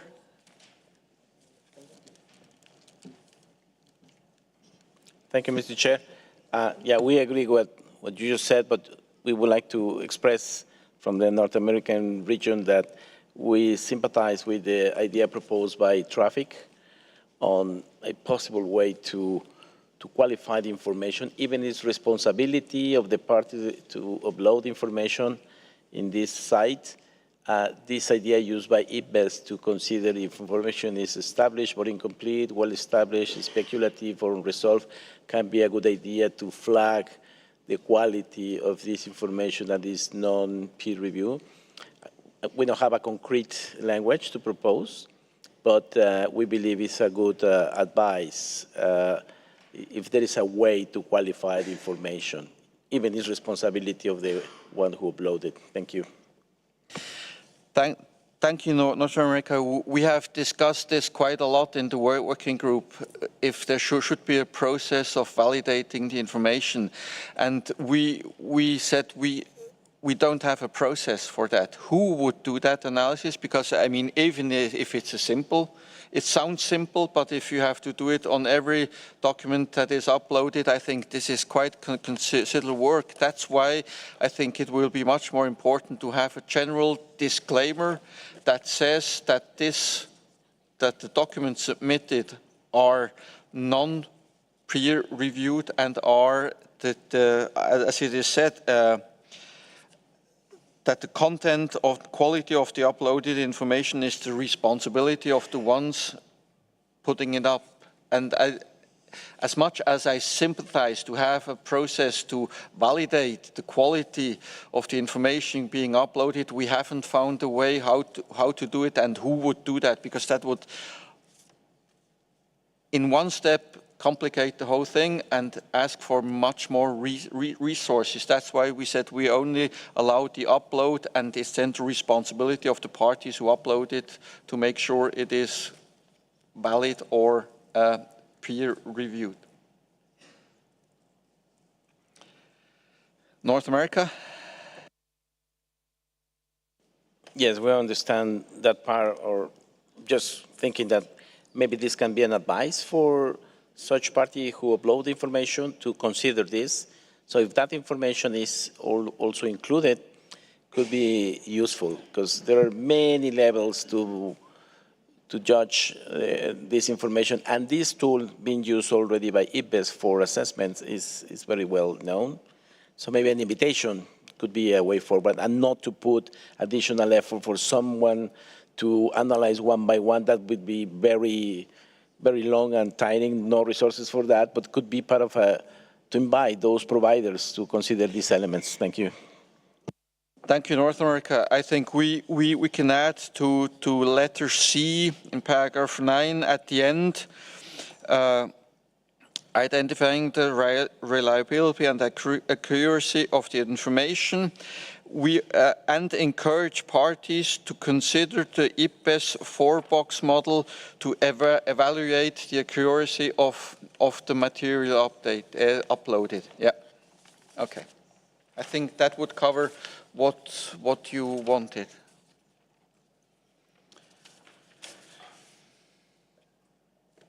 Yeah. I see Oceania, you have asked for the floor. Oceania. Thank you, Chair. I should have probably raised this earlier, and it's just occurred to me that this could be an issue, is that with the identification materials work that we did intersessionally, one of the problems we ran into was the copyright of a lot of the material that was submitted to us as identification materials, and I could see that we could run into problems with parties posting, say, scientific papers that are not open source, and therefore could run into copyright issues if we were going to republish those on the CITES website. So has that been taken into consideration in your discussions? Thank you. Thank you, Oceania. No, that hasn't been taken into consideration, but I think once we are as far as really doing that portal, I think these will have to be considered, and I think we are submitting this now to the Standing Committee, and I think the Standing Committee will also have a say on that, and when I present the document, I will raise that issue of copyright certainly as well.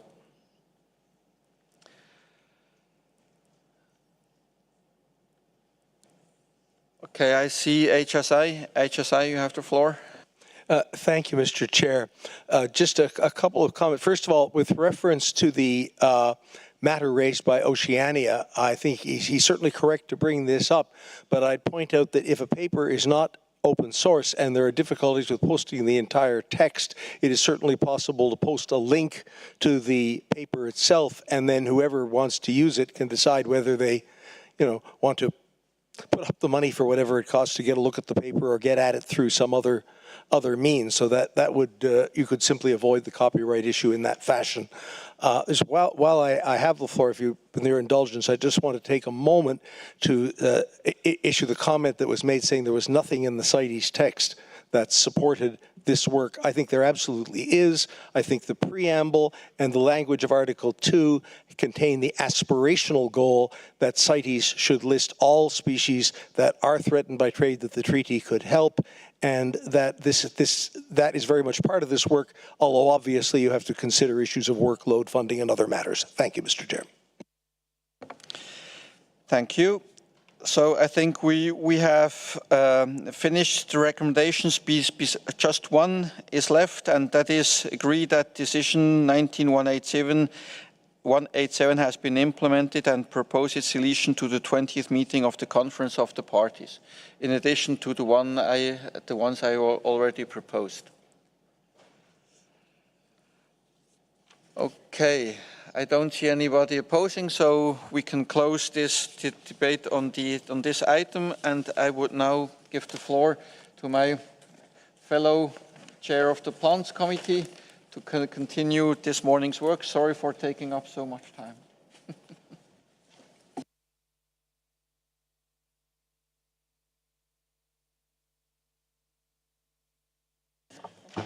Merci au président du comité pour les animaux de me passer le... I thank the chair of the Animals Committee for handing me the baton for the next 4 items on the agenda. But first of all, I would like to express my sadness that this is your last session as a chair of the Animals Committee. It has always been a pleasure to work with you, and it has allowed me personally to improve and to learn more on CITES, because I went through the International University in Andalusia in 2016. It was the first year that there was a French curriculum, so with French, English, and Spanish. And then I was selected as the representative for the Africa region.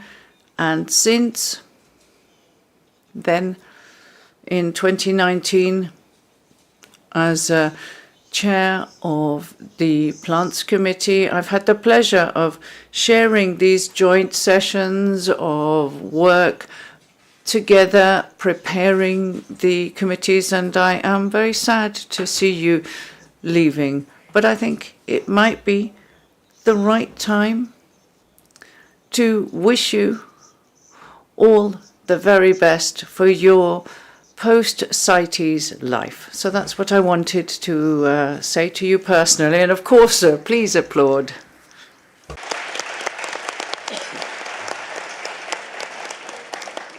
Merci pour lui. Thank you. So now we will move on to document PC27 Doc 7 AC33 Doc 7, which was prepared by the Secretariat, and I give the floor to the Secretariat. Merci, Madame la Présidente. Thank you, Madam Chair. This document shows us the potential indicators for the Objective 1.4 of CITES. This 1.4 is as follows. The CITES appendices refer correctly to the status and needs of species. So last year, following consultation with the Plants and Animals Committees, the committees agreed to promote Objective 1.4, which is as follows. The number and proportion of species listed in appendices that have been found to meet the criteria for each appendix contained in Resolution Conf 9.24 Rev COP 17 or its successors as part of the periodic review process or of amendment proposals. So that will go to the COP in 2025. The Secretariat last year also proposed that we use the IUCN Red List criterion, and we received comments from the Standing Committee on the indicators proposed. So the Secretariat has proposed a new way of using the IUCN data for the information using the Red List Index. It is an indicator that's already been used by the Kunming-Montreal CBD, and it's part of the status and of conservation. And there are also limitations there because there's only a limited number of taxonomic groups, mammals, and in terms of plants, it's fairly limited. So the document explains in detail how the Red List Index is worked out and how what it signifies and what it can mean for us. So the question is, do you think that it would be useful to use the Red List Index or not? Or would indicator 1.4.4, which was already proposed by the Standing Committee, is sufficient? So we will take into account the comments that will be made today, and that will then be reflected on the document that will go to the Standing Committee for the next meeting. Thank you. I thank you, says the Chair, for this presentation, and I now give the floor to members of the committees to respond to the two questions we have heard from the Secretary. So the floor is open to members of the committee. Oceania. Oceania. Thank you, Chair. I'm personally not very keen on either of the two indicators, 1.42 and 1.4.3. mainly because international trade may be just one of many pressures on species. And so the long-term relationship between changes in numbers and proportions of species identified by these indicators may be very weak or non-existent. If, for example, species declines are being driven mainly by habitat loss, climate change, or local consumption and trade. At Standing Committee 77, the Oceania region identified that more work was needed on these indicators, and apart from lookalike species, only threatened species that are or may be affected by international trade are eligible for listing in the CITES appendices. So it's the proportion and number of species that are threatened which meet the trade criteria of CITES, and that is the key statistic sought, i.e. how many threatened species at risk of international trade are or are not listed on the CITES appendices. This is the essence of the proposed solution provided by Nigeria in paragraph 7, second little b, there are two little b's, and so I support that proposal for indicator 1.42. 1.4.2. Indicator 1.4.3 is about lookalike species, which are listed in the CITES Appendix 2 for very valid reasons that are independent of their conservation status. I see no scientific merit in retaining this indicator at all. Thank you.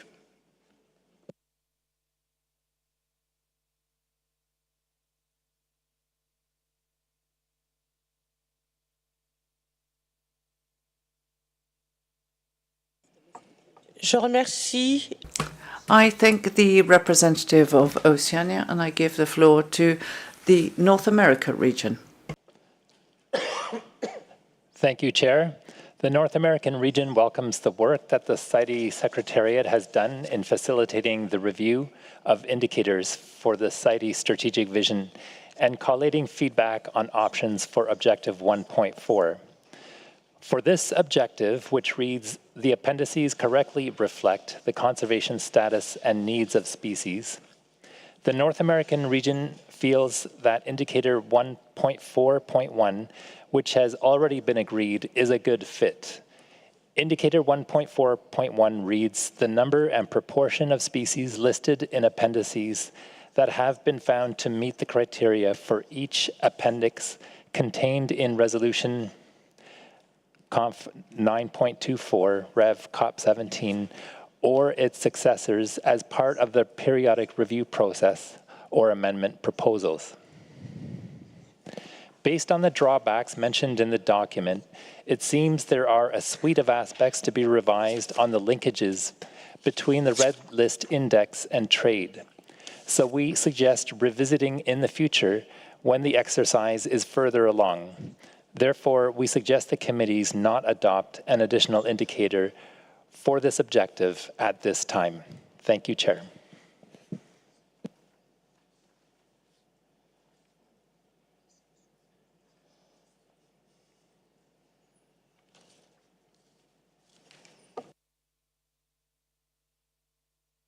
Remercie.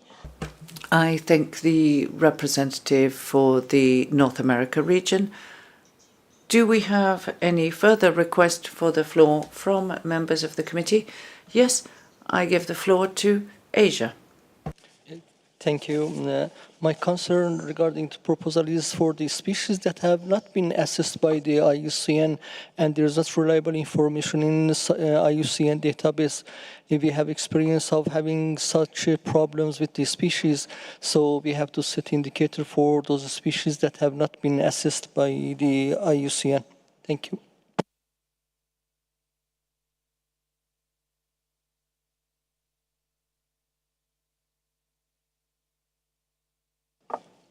Je remercie. I thank the representative from the Asia region for their comments. I see no further request for the floor from members of the committee, so I now invite observer parties to comment. I see Germany on my list. Thank you, Chair. We are grateful to the Secretariat for preparing the document, on which we would like to share several considerations. Regarding indicator 1.4.1, the number and proportion of species listed in the appendices that have been found to meet the criteria for each appendix contained in Resolution Conf 924, RevCop 17 or its successors as part of the periodic review process or amendment proposals, we believe that the results of the periodic review are useful to assess objective 1.4. However, we note that only a small percentage of species has been reviewed at all, which limits the meaningfulness of this indicator. Secondly, we were wondering how the number and proportion of species that have been found to meet the listing criteria based on amendment proposals will be determined. In fact, or the fact that a proposal was adopted, if that would be sufficient, then this number would just equal the number of CITES listed species, and this could not be the intention of this indicator.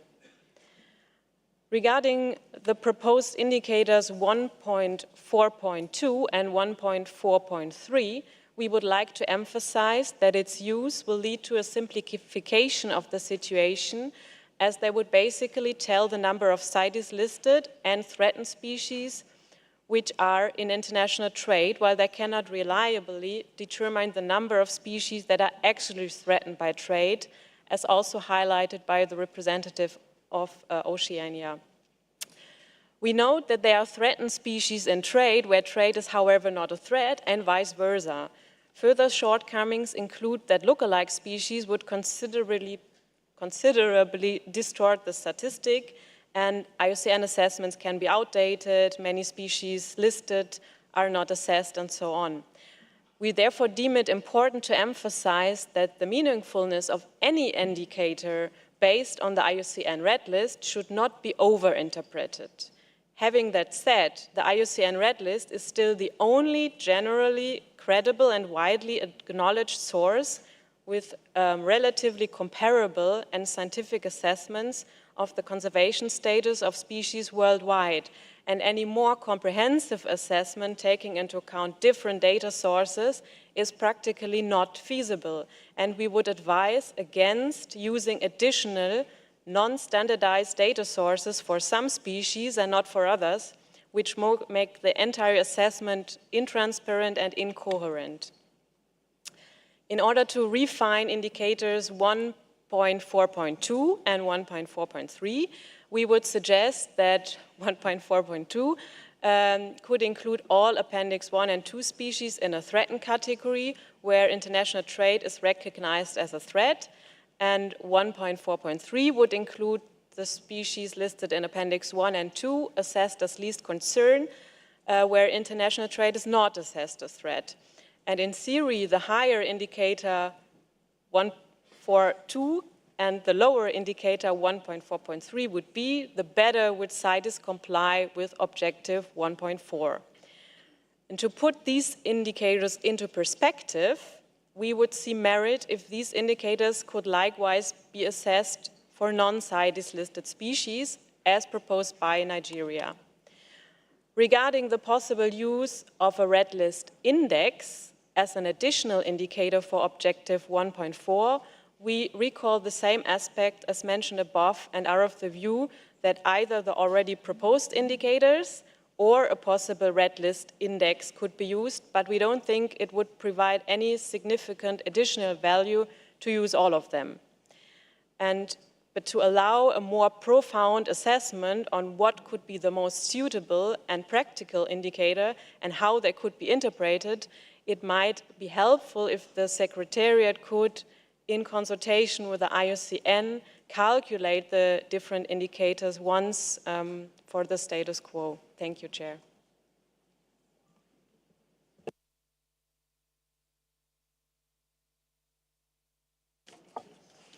Merci. I thank Germany for those comments, and I now give the floor to Canada.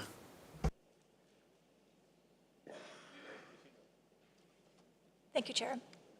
Further to the intervention by the North American region regarding the options for Objective 1.4, Canada would like to note value in continuing to monitor the Red List Index to potentially inform the indicators and performance measurement more broadly for the CITES Strategic Vision. Notably, the Red List Index provides trend data on conservation status of species, which could be disaggregated, as mentioned, for internationally traded species. while recognizing the current limitations of the Red List Index, particularly with respect to taxonomic coverage, Canada would encourage parties to follow the enhancements to the index to be made by the IUCN in the near future, and to consider the potential value of the index to underpin the assessment of progress in achieving the CITES Strategic Vision, similar to monitoring frameworks for the coming Montreal Global Biodiversity Framework and the Sustainable Development Goals. Thank you, Chair.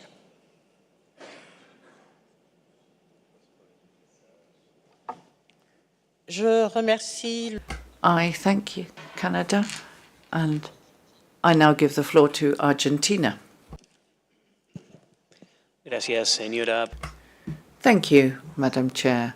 We have one comment on paragraph 13A,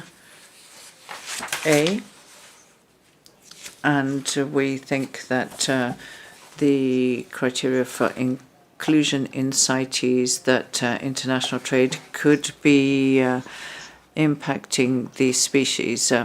Thank you.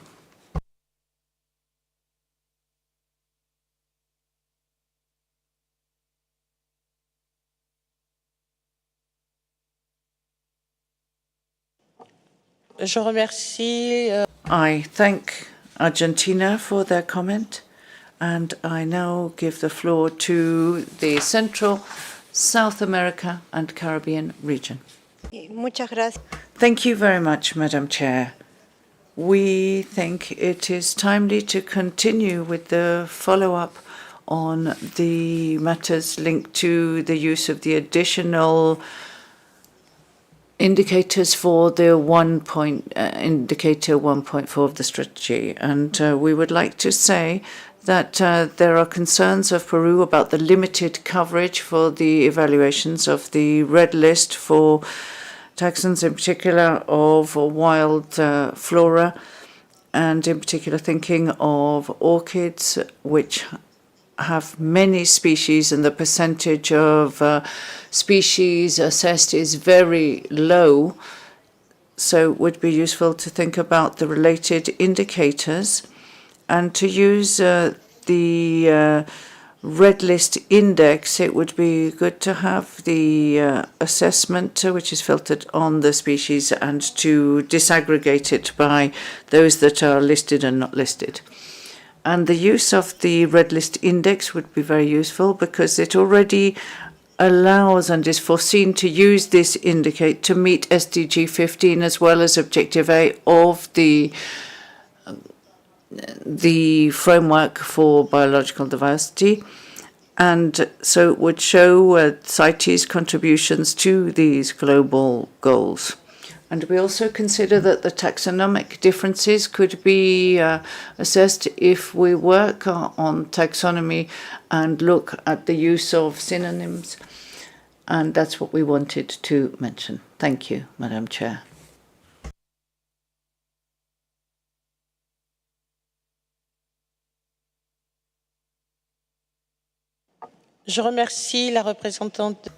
I thank the representative for Central, South America and the Caribbean, and I now open the floor to observer parties, and I would like to give the floor to Mexico. Gracias, señora Presidenta. Thank you, Madam Chair. This is a complex discussion. Mexico participated in the working group, and for us, Objective 1.4 is clear in terms of its scope. It focuses on ensuring that species that are already listed are in the correct appendix in accordance with their conservation status and needs. We consider that widening the scope to non-CITES listed species goes a little beyond the scope of the Convention, and we consider that it is the responsibility of the parties to assess their species to determine whether trade is a threat or not. CITES has mechanisms in place for this as well. Initiatives such as those that we have seen for amphibia, avian species, amongst others, have helped us to identify species which could require listing and providing parties with elements to make those decisions. when it comes to the Red List Index, in line with what we heard from the representative for North America, we consider that due to its limitations, it runs a risk of underestimating or overestimating the impact of international trade on the conservation status of the species.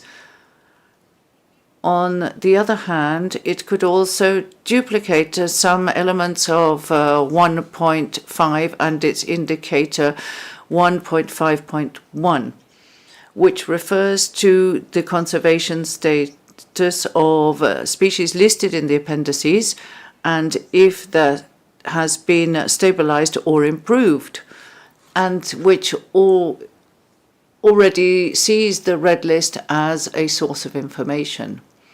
So as a last additional comment, Madam Chair, instead of trying to base CITES-specific questions on the red list, we consider that the red list could benefit by having information on trade which are taken from the amendment proposals and periodic reviews in order to strengthen the corresponding entries in the red list and of the red list index, so that we can strengthen the impact of international trade on species. And if these indices and the list are used to evaluate the indicators for the SDGs or the framework, this would be reflected with the information from CITES on trade. Thank you very much. Je remercie la représentante. I thank the representative from Mexico and would now like to give the floor to Zimbabwe. Thank you. Thank you, Chair. And thank you for the opportunity to contribute to the discussion. We appreciate the work that has already gone into this document and also the proposal. We understand the proposal made by Nigeria. However, without repeating what the colleague from Germany already shared, I think what makes us a bit uncomfortable with the proposed amendment, especially on those species with regards to 1.4.2, the species that are not yet threatened with extinction but may become so if not regulated by CITES. I think it's very important that we remind ourselves of the objectives of the convention and things that we can have control within our decision-making institutional infrastructure within CITES.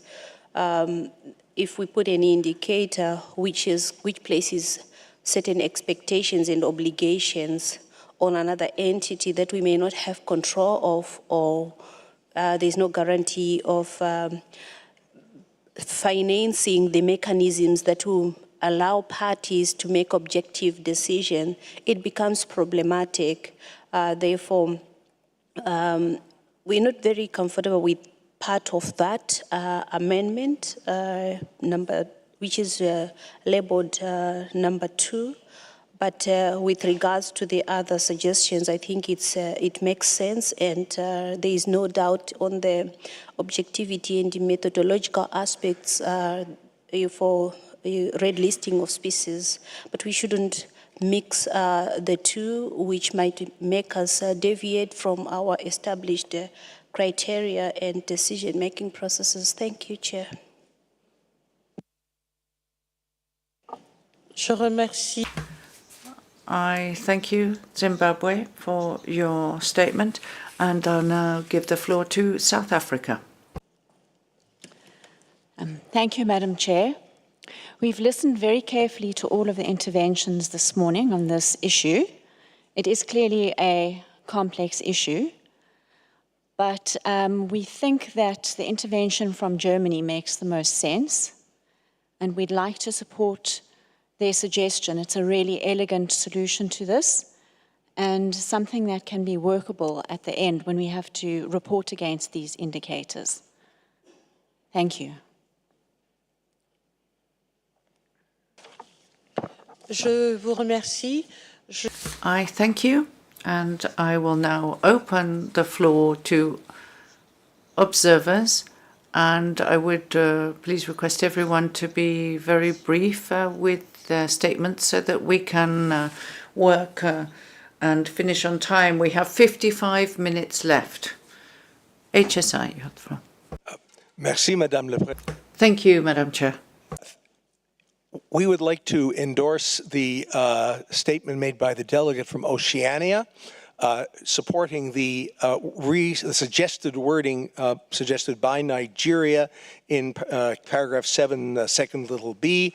We think that it answers many of the concerns that have been raised by other speakers in this delegation. First of all, it does include specific reference to the language of the treaty and the two categories of threatened with extinction or not yet threatened but may become so, which do not track with the IUCN listing categories, because you can have a species that might not fit any of those categories that might possibly still fit under Article 2.2a of the Convention.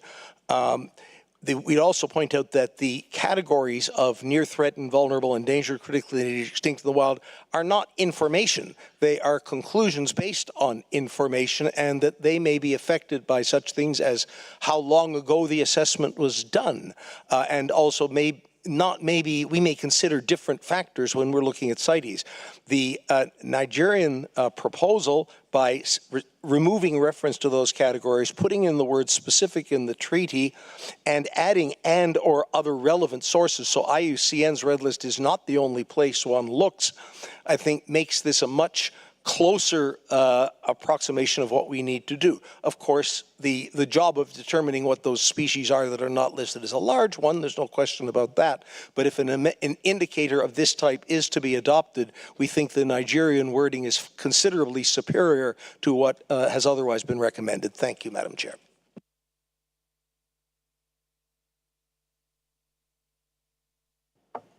Merci, HSI.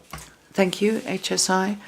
So Nigeria's proposal is in paragraph 7C. There's just a problem with the numbering in the English version. So we would like to ask the next speaker to just limit their time to 1.3 minutes. Thank you.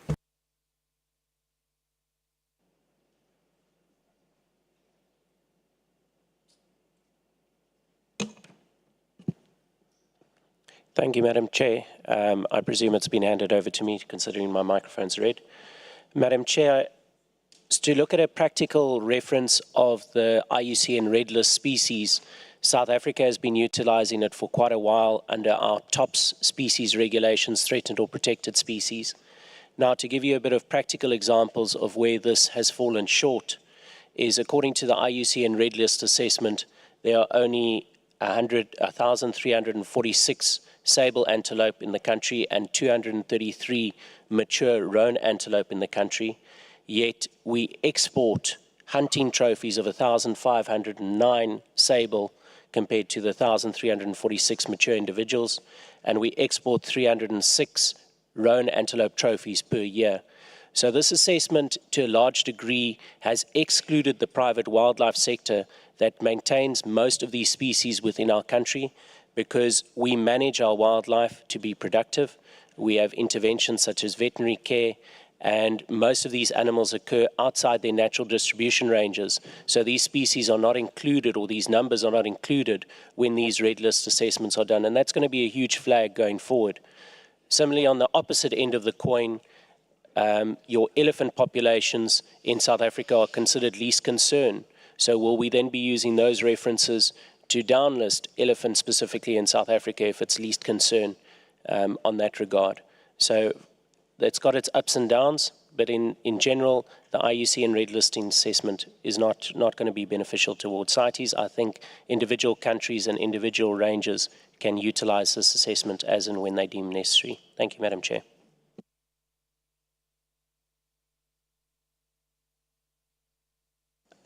Je vous remercie. Je donne la... Thank you, and I now give the floor to Kenya.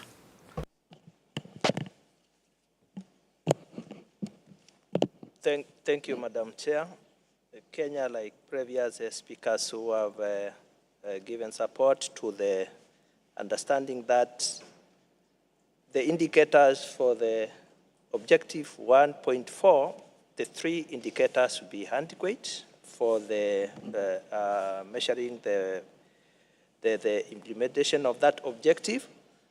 However, we have also looked at the suggestions and the amendments made to the already existing indicator 1.4.2 and considered that what is already existing and the suggestion, what Nigeria has suggested is to elaborate on the appendices, and we believe that it will be a good idea to have that text so that we consider that already 1.4.2 by just limiting to the elaboration of the appendices as those species are identified as likely to be threatened does not fully reflect the 3 levels of the appendices, and therefore by adding that text as suggested by Nigeria will give clarity on what proportions we are looking at. What is already threatened, and threatened with extinction, we already know that is in Appendix 1. What is not yet threatened but may become so, what is threatened with the extinction may not be threatened with the extinction but may become so, certainly that is Appendix 2. So with that elaboration, we believe by bringing that a new text, suggested text, will help to elaborate on that. The only area we consider may not be necessary, the additional text, is including the text on and/or relevant sources. We consider that the IUCN red list would be the primary criteria for identification of those species. So, Madam Chair, we propose that with the removal of the text and/or several very relevant sources, and retain the rest of the text may work well for the convention. Thank you.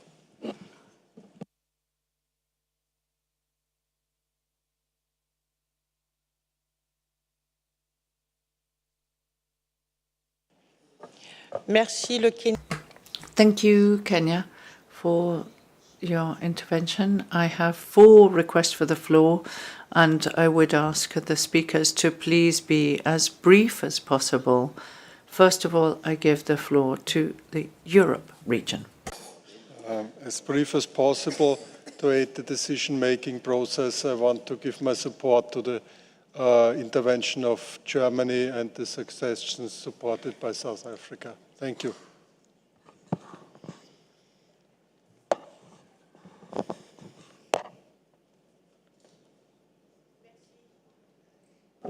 Merci.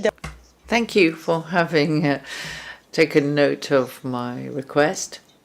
So on the last comment from Europe, any further requests for the floor? So I now give the floor to China. Thank you, Chair. China appreciates this informative document prepared by Secretariat.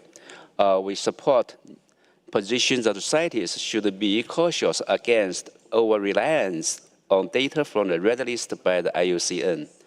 We are of the opinion that indicator 1.4.3 should not be adopted.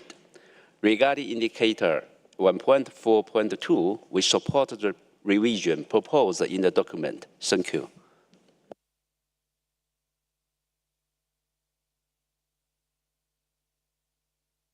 Merci à la Chine. Thank you, China. I now give the floor to Canada. Thank you, Chair. So Canada does support the position that was provided by the North American region. We do think we're entering into a bit of a complex discussion about the relative merits of various indicators, and Just in the interest of being able to conclude, we do think that perhaps it's best to just retain the indicator that has already been agreed, 1.4.1, and leave that as the sole indicator for this objective. However, we have heard from some parties support for a proposal from Germany. So I admit, perhaps it's the jet lag. I didn't quite catch what Germany's suggestion was, and I was wondering if we could ask Germany to repeat that suggestion. Thank you, Chair. Je remercie. Thank you, Canada.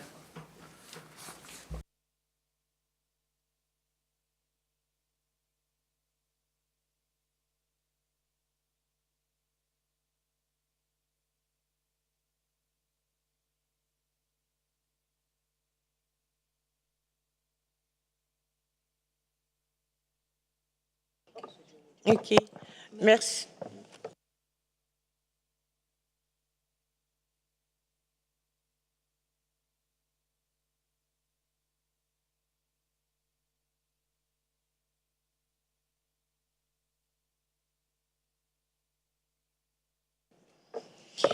Merci. Je vais... Thank you. I will now give the floor to Germany so that they may give us a summary of their proposals for amendment, but really a summary, please. Donc, Allemagne, vous avez la... Germany, you have the floor. Thank you, Chair.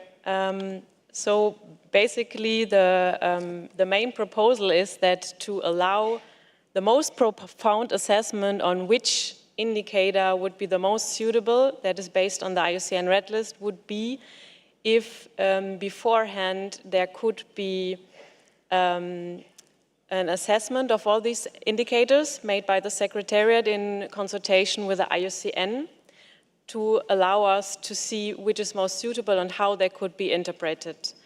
And we made some small proposals for refinement of indicators 142 and 143, which would be that 142 would include those species listed in Appendix 1 and 2 that are assessed as threatened and where international trade is recognized as a threat. And the other indicator would include the species listed as least concern, where trade is not assessed as a threat. And then to put these indicators in perspective, also calculate the same for the non-listed species, which has also been proposed by Nigeria.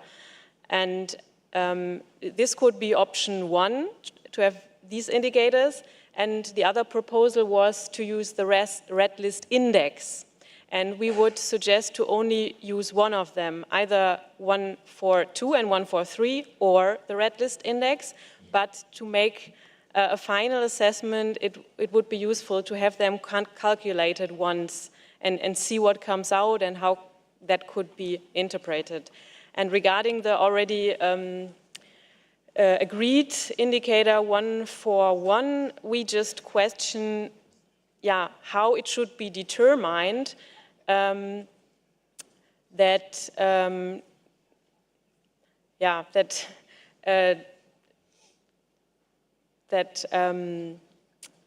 to say, that the listing criteria would be fulfilled based on the amendment proposals, because if just the adoption of a proposal would mean that criteria would be fulfilled, this indicator would just say the number of CITES listed species, and so there would be actually no meaning. So we were just questioning how this should be calculated in practice. Thank you very much. Merci. Thank you, Germany, for having given this brief summary of the amendment proposals and the various options. I now open the floor, and Indonesia has the floor. Thank you, Madam Chair. First of all, Indonesia would like to thank the Secretariat for the document. At the outset, we would like to convey our strong support to Oceania, New Zealand, and China statement that the parties should be cautious on over-reliance on IUCN data. This responsibility should be maintained upon the parties according to the convention. Therefore, we are in the opinion that we should not apply the proposed 143 indicator, while in for 1.4.2 we support. We are amenable. We are amenable with the proposal of Nigeria because it means that we are not only relying on ICN, but we also are considering other factors. Thank you, Madam Chair and colleagues, for your consideration.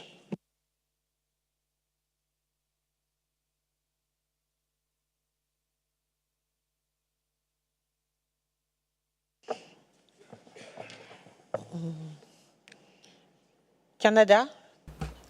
Canada, you please be brief.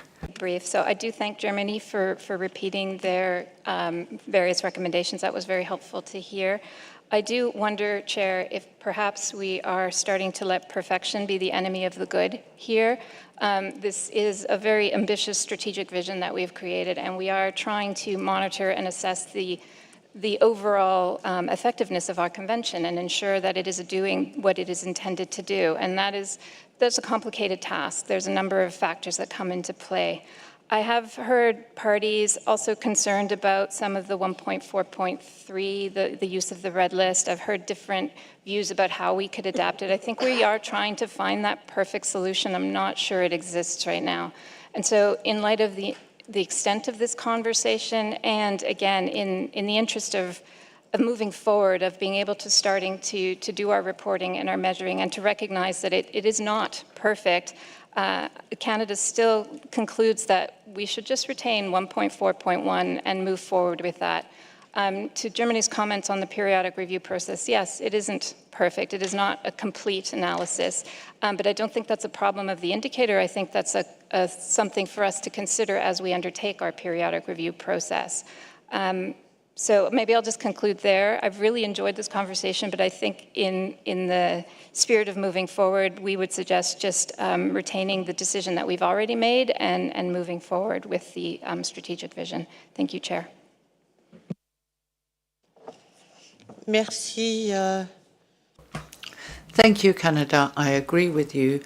The discussion is interesting, but it's also complex. So.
Merci.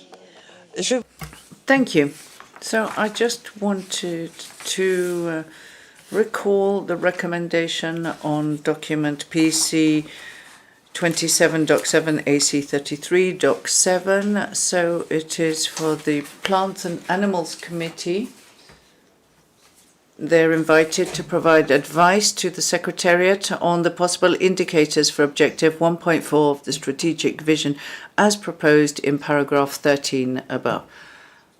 So I think we've heard enough comments, and I have two requests for the floor from committee members who have already spoken. So bearing in mind that it's not about adapting and amending a document, it's just a matter of taking note of the document, I will unfortunately not give you the floor, so I hope you won't hold that against me. But I have got some observers who would like to speak. WCS, WWF, and IPW. I will, unfortunately, because of the time I'm only going to give the floor to IUCN, who's involved in the subject. So, IUCN, you have the floor. Thank you, Chair. IUCN would like to note the Red List Index for internationally traded species indicates the balance between the impacts of conservation actions, such as from trade controls to protect areas, and the impacts of threats, such as from unsustainable harvest and trade to habitat loss and pollution on the set of species that have been recorded in international trade. Finally, on taxonomic coverage, IUCN would like to note that sharks and rays will be added to the amphibians, birds, mammals, and warm water reef-building corals and cycads on the Red List Index over the next few years. And IUCN welcomes the recommendations of Germany and would be available to work with the CITES Secretariat on this process going forward. Thank you, Chair. Merci. Thank you. So, I think I will not give the floor again. And so those who have pressed the microphone button to request the floor, please press this once more. I'm very sorry for having to be so strict, but we have really got very little time. Now, I've listened carefully to all the comments that we have heard, and I think we could conclude thus: the Plants Committee and the Animals Committee invites the Secretariat to take into account the comments linked to the possible additional indicators for Objective 1.4 when they prepare their report to the 78th meeting of the Standing Committee. So I think that reflects the discussions that we have heard. Yes, I see no objections, so I thank you, and we will go on to the next item on our agenda.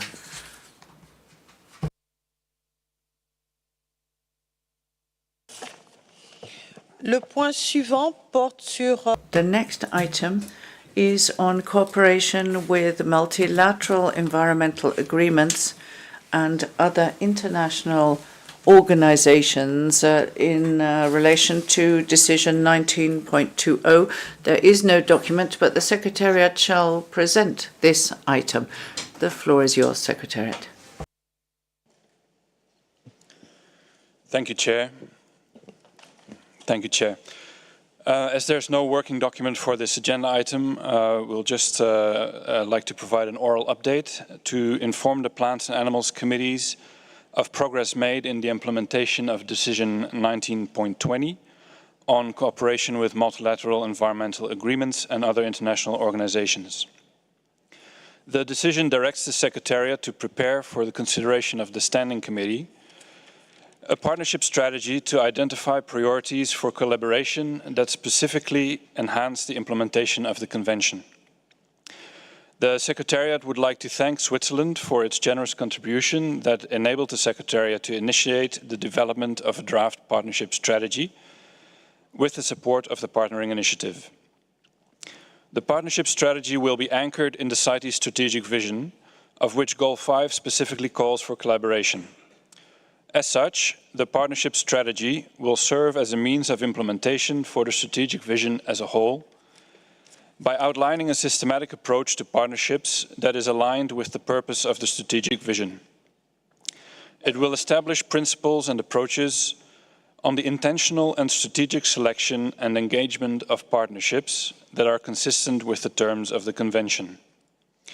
The Secretariat expects to complete the first draft of the partnership strategy by September of this year.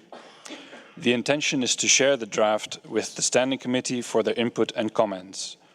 The Secretariat will also share the draft partnership strategy with the chairs of the Plants and Animals Committees, who will then consult with their respective members to provide feedback on the draft, to be incorporated in the document that will be submitted to SC78. The Plants and Animals Committees are invited to take note of this update. Thank you, Chair.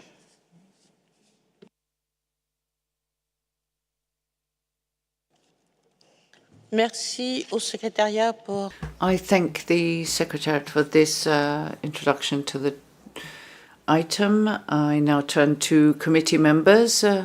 Do you wish to comment? I do not see any request for the floor. Now I open the floor to observer parties who may wish to comment to the presentation we have just heard. No request for the floor. So now the floor is open to observers.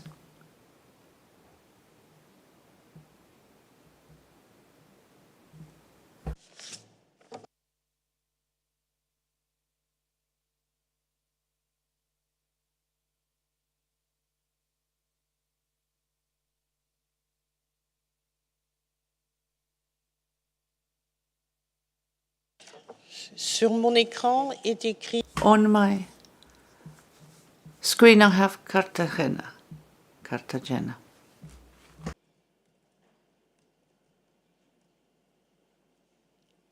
Muchas gracias, señora presidenta. Thank you very much, Madam Chair. The Secretariat of the UNEP Cartagena Convention, I'd like to congratulate the chair of the Animals Committee for a very successful career and leadership, and I'd also like to thank the Government of Switzerland and the Secretariat of CITES for all their hard work. I'd like to highlight the relevance of the fact that the Secretariat and member states of CITES should continue to see cooperation with multilateral environmental agreements and international organizations and work that has been set up for many years. Many of the conventions share relevant goals to those of CITES to promote the conservation and sustainable use of marine species. And in particular, the Cartagena Convention has one of the 7 programs of regional seas managed by UNEP, is one of the regional agreements that's truly binding and aiming at conserving and sustainably using the seas. One of the 3 protocols, the protocol on the area's particular protection, is linked to the conservation of threatened species that are listed in the 3 annexes to the protocol. And we have flora species, then we have fauna species, and then we have species of flora and fauna that must be sustainably used in order to maintain a balance of their population. Many of these species are also included in CITES appendices. So I would like to repeat the availability of the Cartagena Convention Secretariat to cooperate with CITES and other multilateral international environmental agreements. And this was the mandate that we received at the last meeting of the Conference of the Parties of the Cartagena Convention, which says that our stakeholders and contracting parties will work with multilateral environmental agreements. And in the decisions of our last COP, the contracting parties were also invited to work closely with focal points from other multilateral environmental agreements, including CITES, to align the approach on international regulation and increase efficiency. Thank you very much. I'd like to thank the representative of the Secretariat of the Cartagena Convention. I do not see any further request for the floor, so we will conclude as follows. Indonesia, you would like the floor? Indonesia. Thank you, Chair. Indonesia strongly supports cooperation with multilateral environmental agreements and other international organizations, and support the proposed way forward by the Secretariat.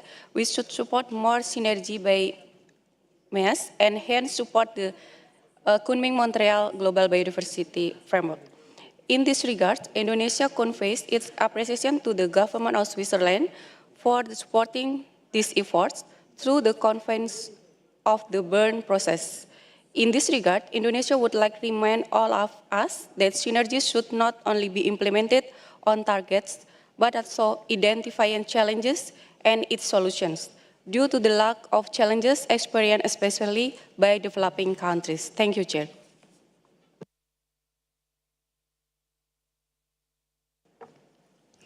Merci à la représentante.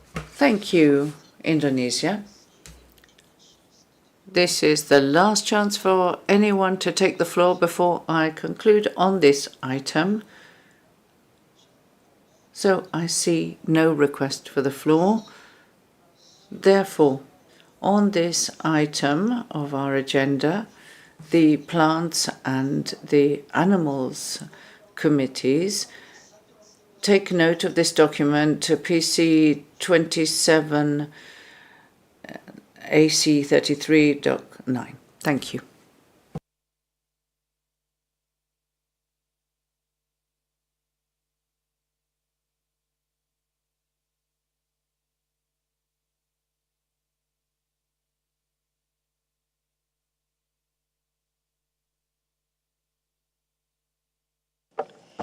Alors, pour le point suivant. So for the next item on our agenda, PC27.10, AC33.11, we have the IPBES report on the assessment of sustainable use of wild species. This document was prepared by the co-chairs of the Intersessional Working Group on the IPBES report on the assessment of sustainable use of wild species. So I give the floor to the co-chairs of this working group. The representative of North America region, you have the floor. Gracias, señora Presidenta. Thank you, Madam Chair. The Joint Intersessional Working Group is presenting document PC27.10, AC33.11.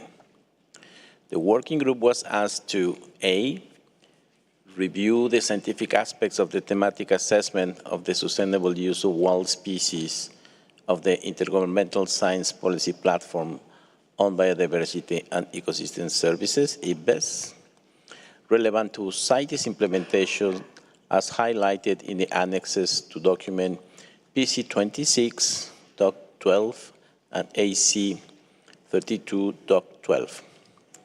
B, identify aspects relevant to CITES implementation that are not adequately covered in existing resolutions and decisions and may require further consideration by the three committees, means Animals, Plants, and Standing Committee. C, prepare a report of the results of the review and possible recommendations for consideration by the joint sessions of the PC27 AC33, and D, prepare a document containing the outcome of the review and recommendations to be submitted for consideration of Standing Committee 78. Madam Chair, the group worked through electronic means to implement the mandate. Firstly, 2 questions were sent out. The first on gaps in the scientific aspects of the IPBES assessment relevant to CITES implementation, highlighted in Annex 1 of document PC26.12 AC32.12, and the second, to indicate if there are any resolutions or decisions omitted from Annex 2 to said document that should be included. Responses from parties and observers were compiled, integrated and shared again with the group to further indicate whether any of the resolutions listed in Annex 2 require amendments to address missing scientific aspects. the following key aspects were added. Knowledge gap on global scale of sustainable use of wild species among indigenous peoples and local communities. Second, climate change, technological advances and increasing consumption, and the role of gender in contributing to the sustainable use of wild species. Also, some members identify certain aspects relating to drivers of sustainable use and knowledge gaps, challenges and research priorities better suited for consideration by the Standing Committee. Madam Chair, the present document includes 3 annexes as follows. Annex 1, scientific aspects in chapters 3 and 4 relevant to CITES implementation. Annex 2, CITES processes relating to the scientific aspects identified in Annex 1. And Annex 3, aspects referred to the Standing Committee by the Animals and Plants Committees. In summary, Madam Chair, the intersessional working group conclude that current CITES provisions correctly reflect and address the scientific aspects and needs identified in the IPBES thematic assessment of the sustainable use of wild species. Taking this into account, the document presents the following 3 recommendations for consideration by the Animals and Plants Committees. A, agree to provide the results of the review of the scientific aspects of the thematic assessment of the sustainable use of wild species of IPBES as contained in Annex 1 and Annex 2 to the present document to the Standing Committee through its intersessional working group. B, agree to recommend that the Standing Committee consider the aspects referred to in paragraphs 10, detailed in Annex 3, and paragraph 11 through its intersessional working group. And C, agree that the decision 1928 has been implemented and can be deleted. Thank you very much, Madam Chair. Je remercie. I thank the co-chair of the intersessional working group, and I would now like to give the floor to members of the committee. Je ne vois pas de demande de parole. I see no request for the floor, so I now give the floor to Central, South America, and the Caribbean. Thank you very much, Madam Chair. First of all, we would like to thank the working group for all the analysis and for presenting the report today. In terms of the outcomes of the examination of the scientific aspect of the sustainable use of species, which is in Annexes 1 and 2 of IPBES, and we would agree that it be forwarded to the Standing Committee at its 78th meeting so that it can look at the work of the joint working group. With regard to the aspects linked to sustainable use and knowledge gaps, challenges, we support what has been identified in paragraph 10 of the document. We also support the deletion of decision 19.28 since we consider that it has been implemented. Thank you. Je remercie la région. I'd like to thank the Central, South America and Caribbean region. Do we have other committee members who would like to take the floor? I do not see any request for the floor, so I open the list to observer parties. Israel, vous avez la parole. Israel, you have the floor. Thank you, Chair. Certainly, we appreciate the work of this working group and thank Ezekiel for presenting it so clearly. Not having been part of the working group, one of the things that doesn't seem to be mentioned here, and perhaps it was discussed by the working group, and that's the reason these reports are brought up here at these meetings is to clarify things like this, is under the drivers of sustainable use, it talks about the CITES procedures that could address sustainable use.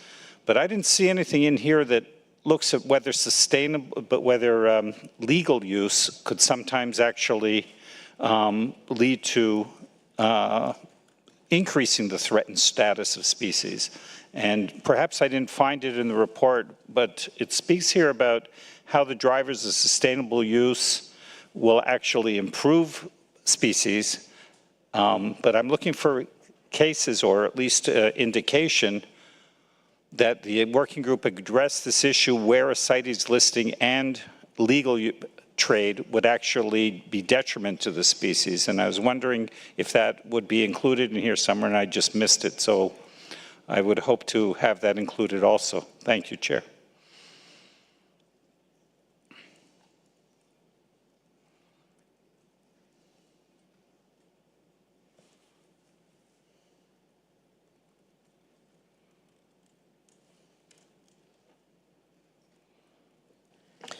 Merci, Israel.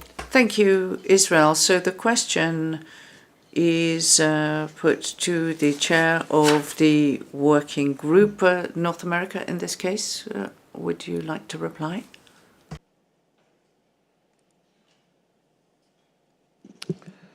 Thank you, Madam Chair, and thank you to Israel for the question. I'm wondering if among the elements, not necessarily on drivers, this element can be considered.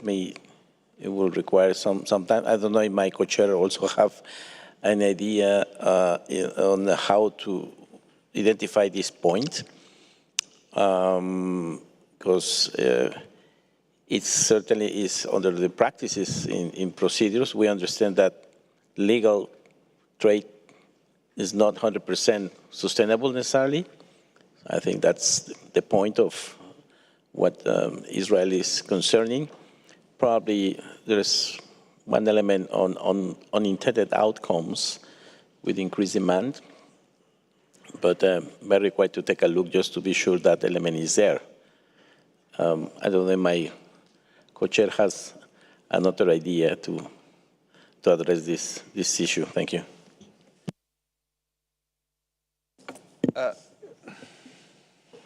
Alors, co-président. Co-chair, you have the floor. There we have the co-chair, but we have the co-chair of the working group. Yes, I'm wearing several hats, and here I'm co-chair of this working group. Yes, I mean in the document on page in the Annex 1, page 4, under III drivers of sustainable use, it mentions that it could be unsustainable, and under B, it is then noted how CITES approaches this issue. So, and there we do have several practices how we make sure that it is sustainable. So the unsustainability of the trade is addressed through several processes that are listed under letter B. So that covers basically what you mentioned in my view.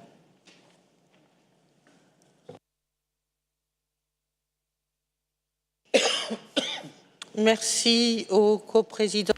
I thank the co-chair of the intersessional working group. I do not see any further request for the floor from observer parties. Do we have any observers who wish to comment? Okay, I give the floor to the IPBES Secretariat. Thank you, Madam Chair, and greetings to all. It is a great pleasure for IPBES to take the floor today following our participation at COP19 and last year's meeting of the Plants and Animals Committees. As you know, IPBES is the intergovernmental science policy mechanism dedicated to biodiversity and the contributions it provides to people.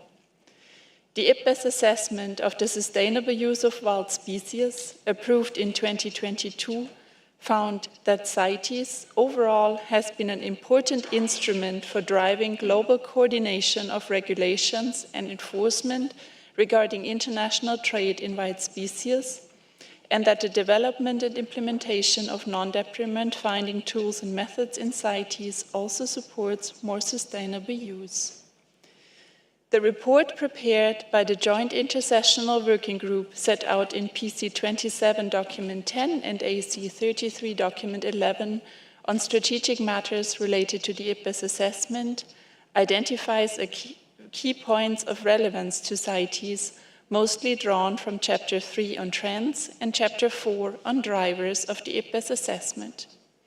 We also note that these and other assessment findings will be further considered by the CITES Standing Committee at its 78th session. We would like to take this opportunity to thank CITES Plants and Animals Committees and Secretariat for this thorough and comprehensive consideration of the IPBES assessment and its implications for the work of the Convention. Madam Chair, we would also like to take this opportunity to thank your co-chairs most cordially for your engagement and participation in the processes of IPBES over the years. As former observer to the IPBES multidisciplinary expert panel, Matthias Lurcher ensured that IPBES is well informed of the work of CITES, and his knowledge and contributions were always highly valued by the IPBES experts. We congratulate him on his well-deserved retirement and wish him all the very best for his future steps. We also thank the CITES Secretariat for their continued support and engagement with the different processes of IPBES. In concluding, let me reassure you of IPBES's readiness to support the work of the different CITES bodies on the IPBES assessment going forward. Thank you, Madam Chair.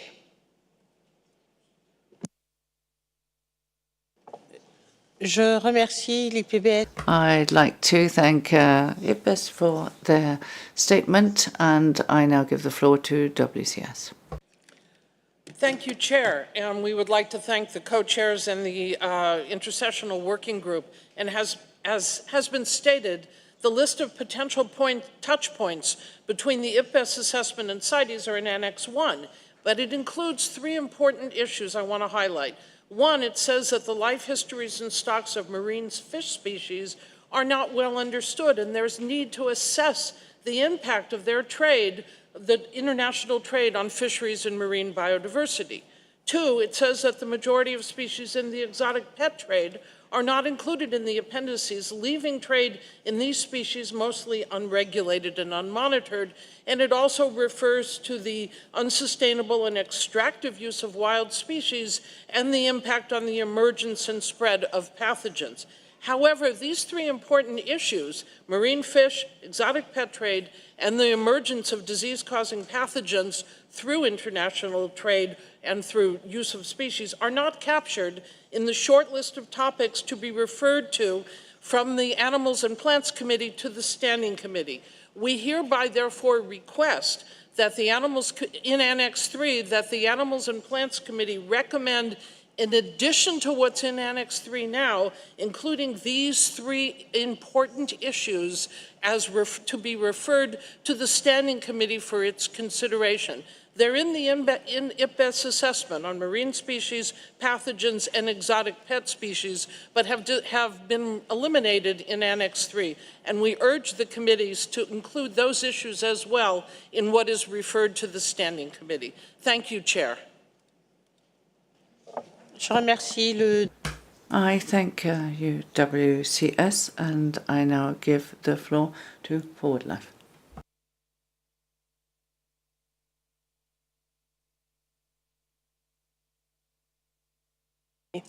Oh, no. Okay, thank you very much, Madam Chair. We thank the co-chairs of the working group for the document and the work that went into it, and broadly agree with the proposed way forward. With regards to the drivers of sustainable use, we believe that it is essential that non-detriment findings are based on robust science, using the best available information, and recommend that AC and PC encourage the parties to submit their non-detriment findings to the CITES NDF database to facilitate knowledge sharing and transparency. We would also like to recommend 2 amendments to Annex 3 on the aspects referred to Standing Committee. Firstly, regarding paragraph 2(i)(b) on the review of significant trade, we recommend that AC and PC encourage Standing Committee to establish a formal mechanism by which AC and PC can bring implementation and enforcement concerns to the attention of the Standing Committee, given that such concerns are regularly encountered by the scientific committees. Secondly, we recommend to not duplicate work and therefore to delete paragraph 2(ii)(a), referring to unintended outcomes and increased demand linked to proposals to list species. We note that listing species that are or may be threatened by trade is the core task of CITES and a sovereign right of the parties, which should not be discouraged. We also note that problems of increased demand need to be dealt with at the national level, including through effective demand reduction measures. We also note that Decision 18.151, revised at the last COP, already deals with this and directs SC to consider whether further guidance related to the period between the adoption of a proposal and its entry into force should be developed. Thank you.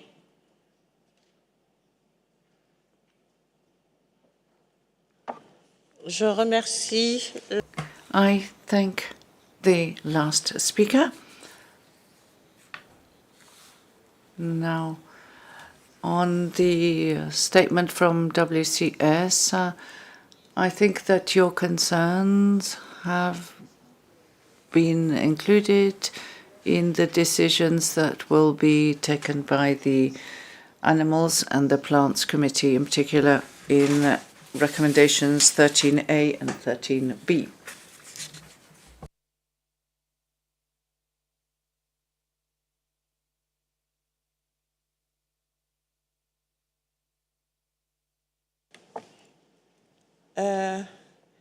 La région Amérique du Nord, vous avez quelque chose à... North America, would you like to add something further? Yes, Señora Presidenta. Thank you, Madam Chair. As co-chair of this group and reacting to the comments we have heard and reviewing Israel's question once more, it seems to me that it's covered in the part that is in paragraph 2 in the party E with sustainable trade. That is part of what we heard from Israel. And we can also take into account the references that are made by WCS on the lack of information on the stocks for marine species and for exotic pets, and also the areas relating to pathogens.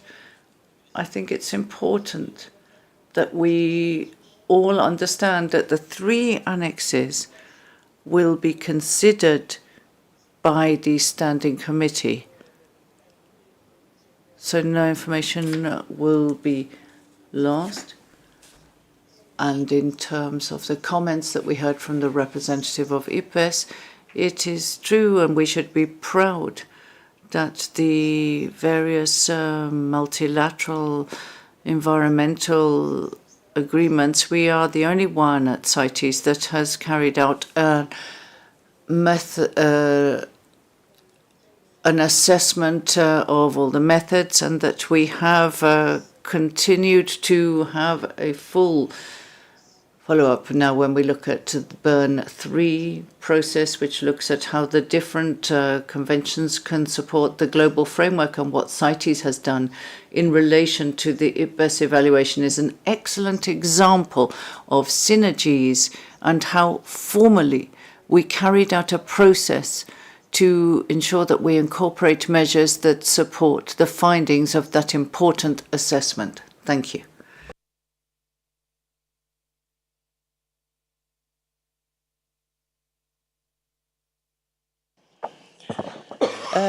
Merci. Thank you. Now, I would like to inform you that the interpreters are allowing us to have 5 more minutes.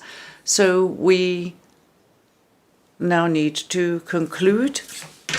And I have requests for the floor on my list: Israel and Conservation Force. Do you have matters that are relevant for now, or may I conclude on the matter? Israel, you have the floor. Thank you, Chair. In the interest of time, I just would like to be very brief. I would like to suggest, to conclude this issue, because of the points that were raised, is perhaps to have a short drafting group meet over lunch just to conclude the wording of Annex 3, what actually will be sent over to the Standing Committee. I think there are very good recommendations here from WCS and others, and just to make sure it's really clear exactly what we are sending to the Standing Committee. So that would be our suggestion. We would be happy to sit down with the co-chairs and conclude that. Thank you, Chair. Merci à Israël. Mais il me semble... Thank you, Israel.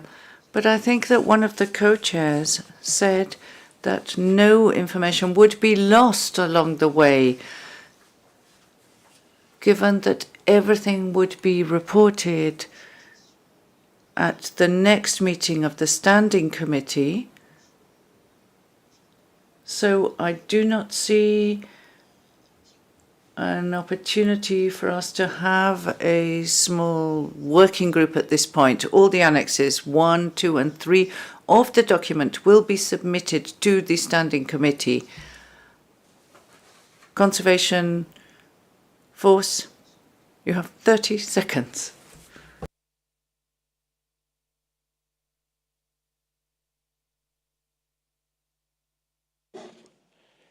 Thank you, Madam Chair. Merci, Madame la Présidente.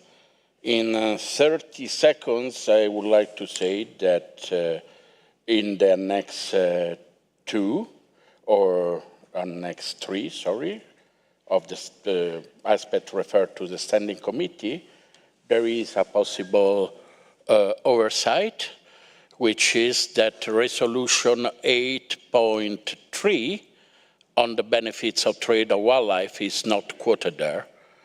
And we strongly believe that it is very important that that resolution is quoted there in Annex 3. Thank you, Madam Chair.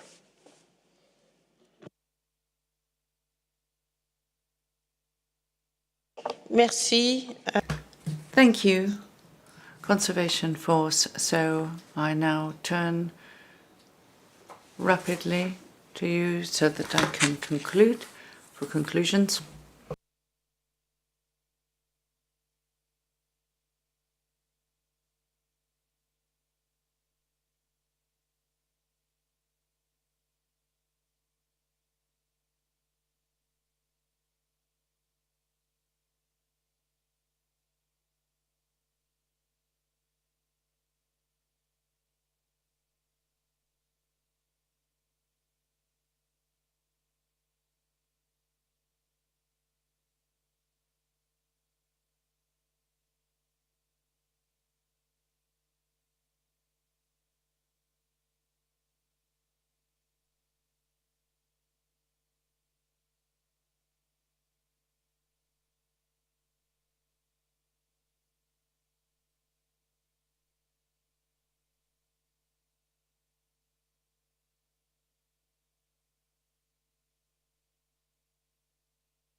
Donc, So, I will now read the recommendations of the Animals and the Plants Committees.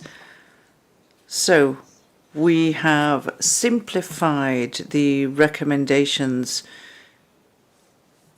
So instead of having 3 recommendations, we will bring conclusions on 2 recommendations, since 13A and 13B have been merged together. So I think it's clear. That gives us now the Animals and the Plants Committees agree to provide annexes 1, 2, and 3. Annexes 1, 2, and 3 of the document PC27 Doc 10 AC33 Doc 11 to the Standing Committee for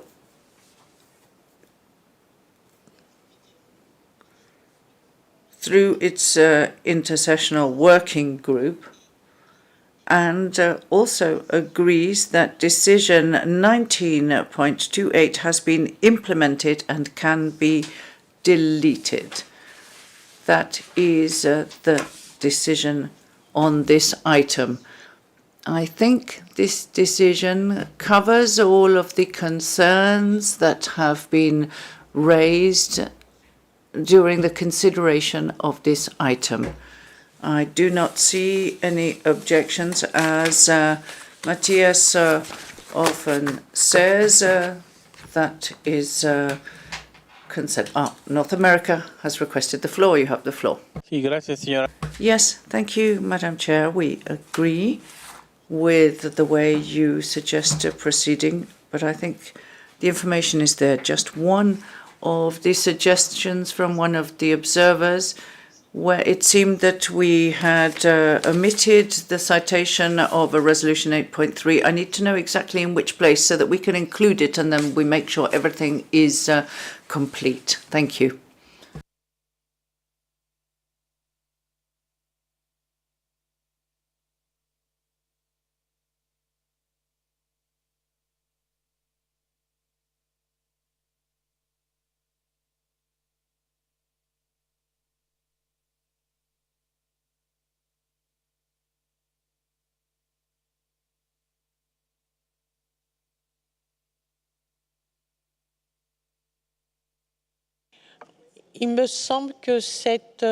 I think this proposal to include resolution 8.3 was requested by Conservation Force. Is that the case?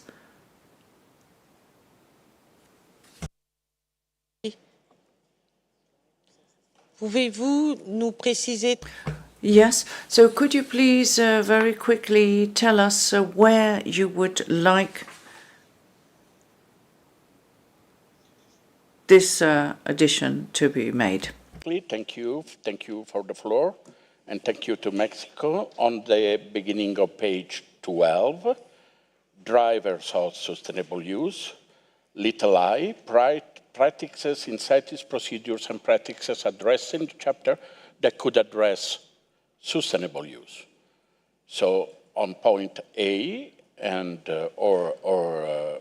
we could add resolution 9.3.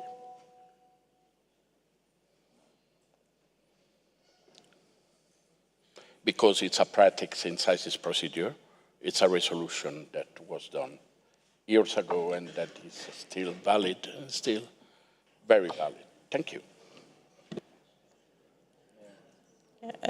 Je vous remercie. Thank you. I do not see any objections from committee members, because we have already gone the 5 minutes over the time that the interpreters had given us. So could we say that Annex 3 has, as amended, so Secretariat, as amended at the meeting. So Annex 1, 2, and 3 as amended, as just Annex 3. So I thank you, and I'd like to thank the interpreters for having continued for extra time. We will meet again this afternoon, and we will go to the last item on the agenda, which is PC27, Doc 17, AC33, and I can't remember the actual number, says the chair, but thank you. We'll see you after lunch.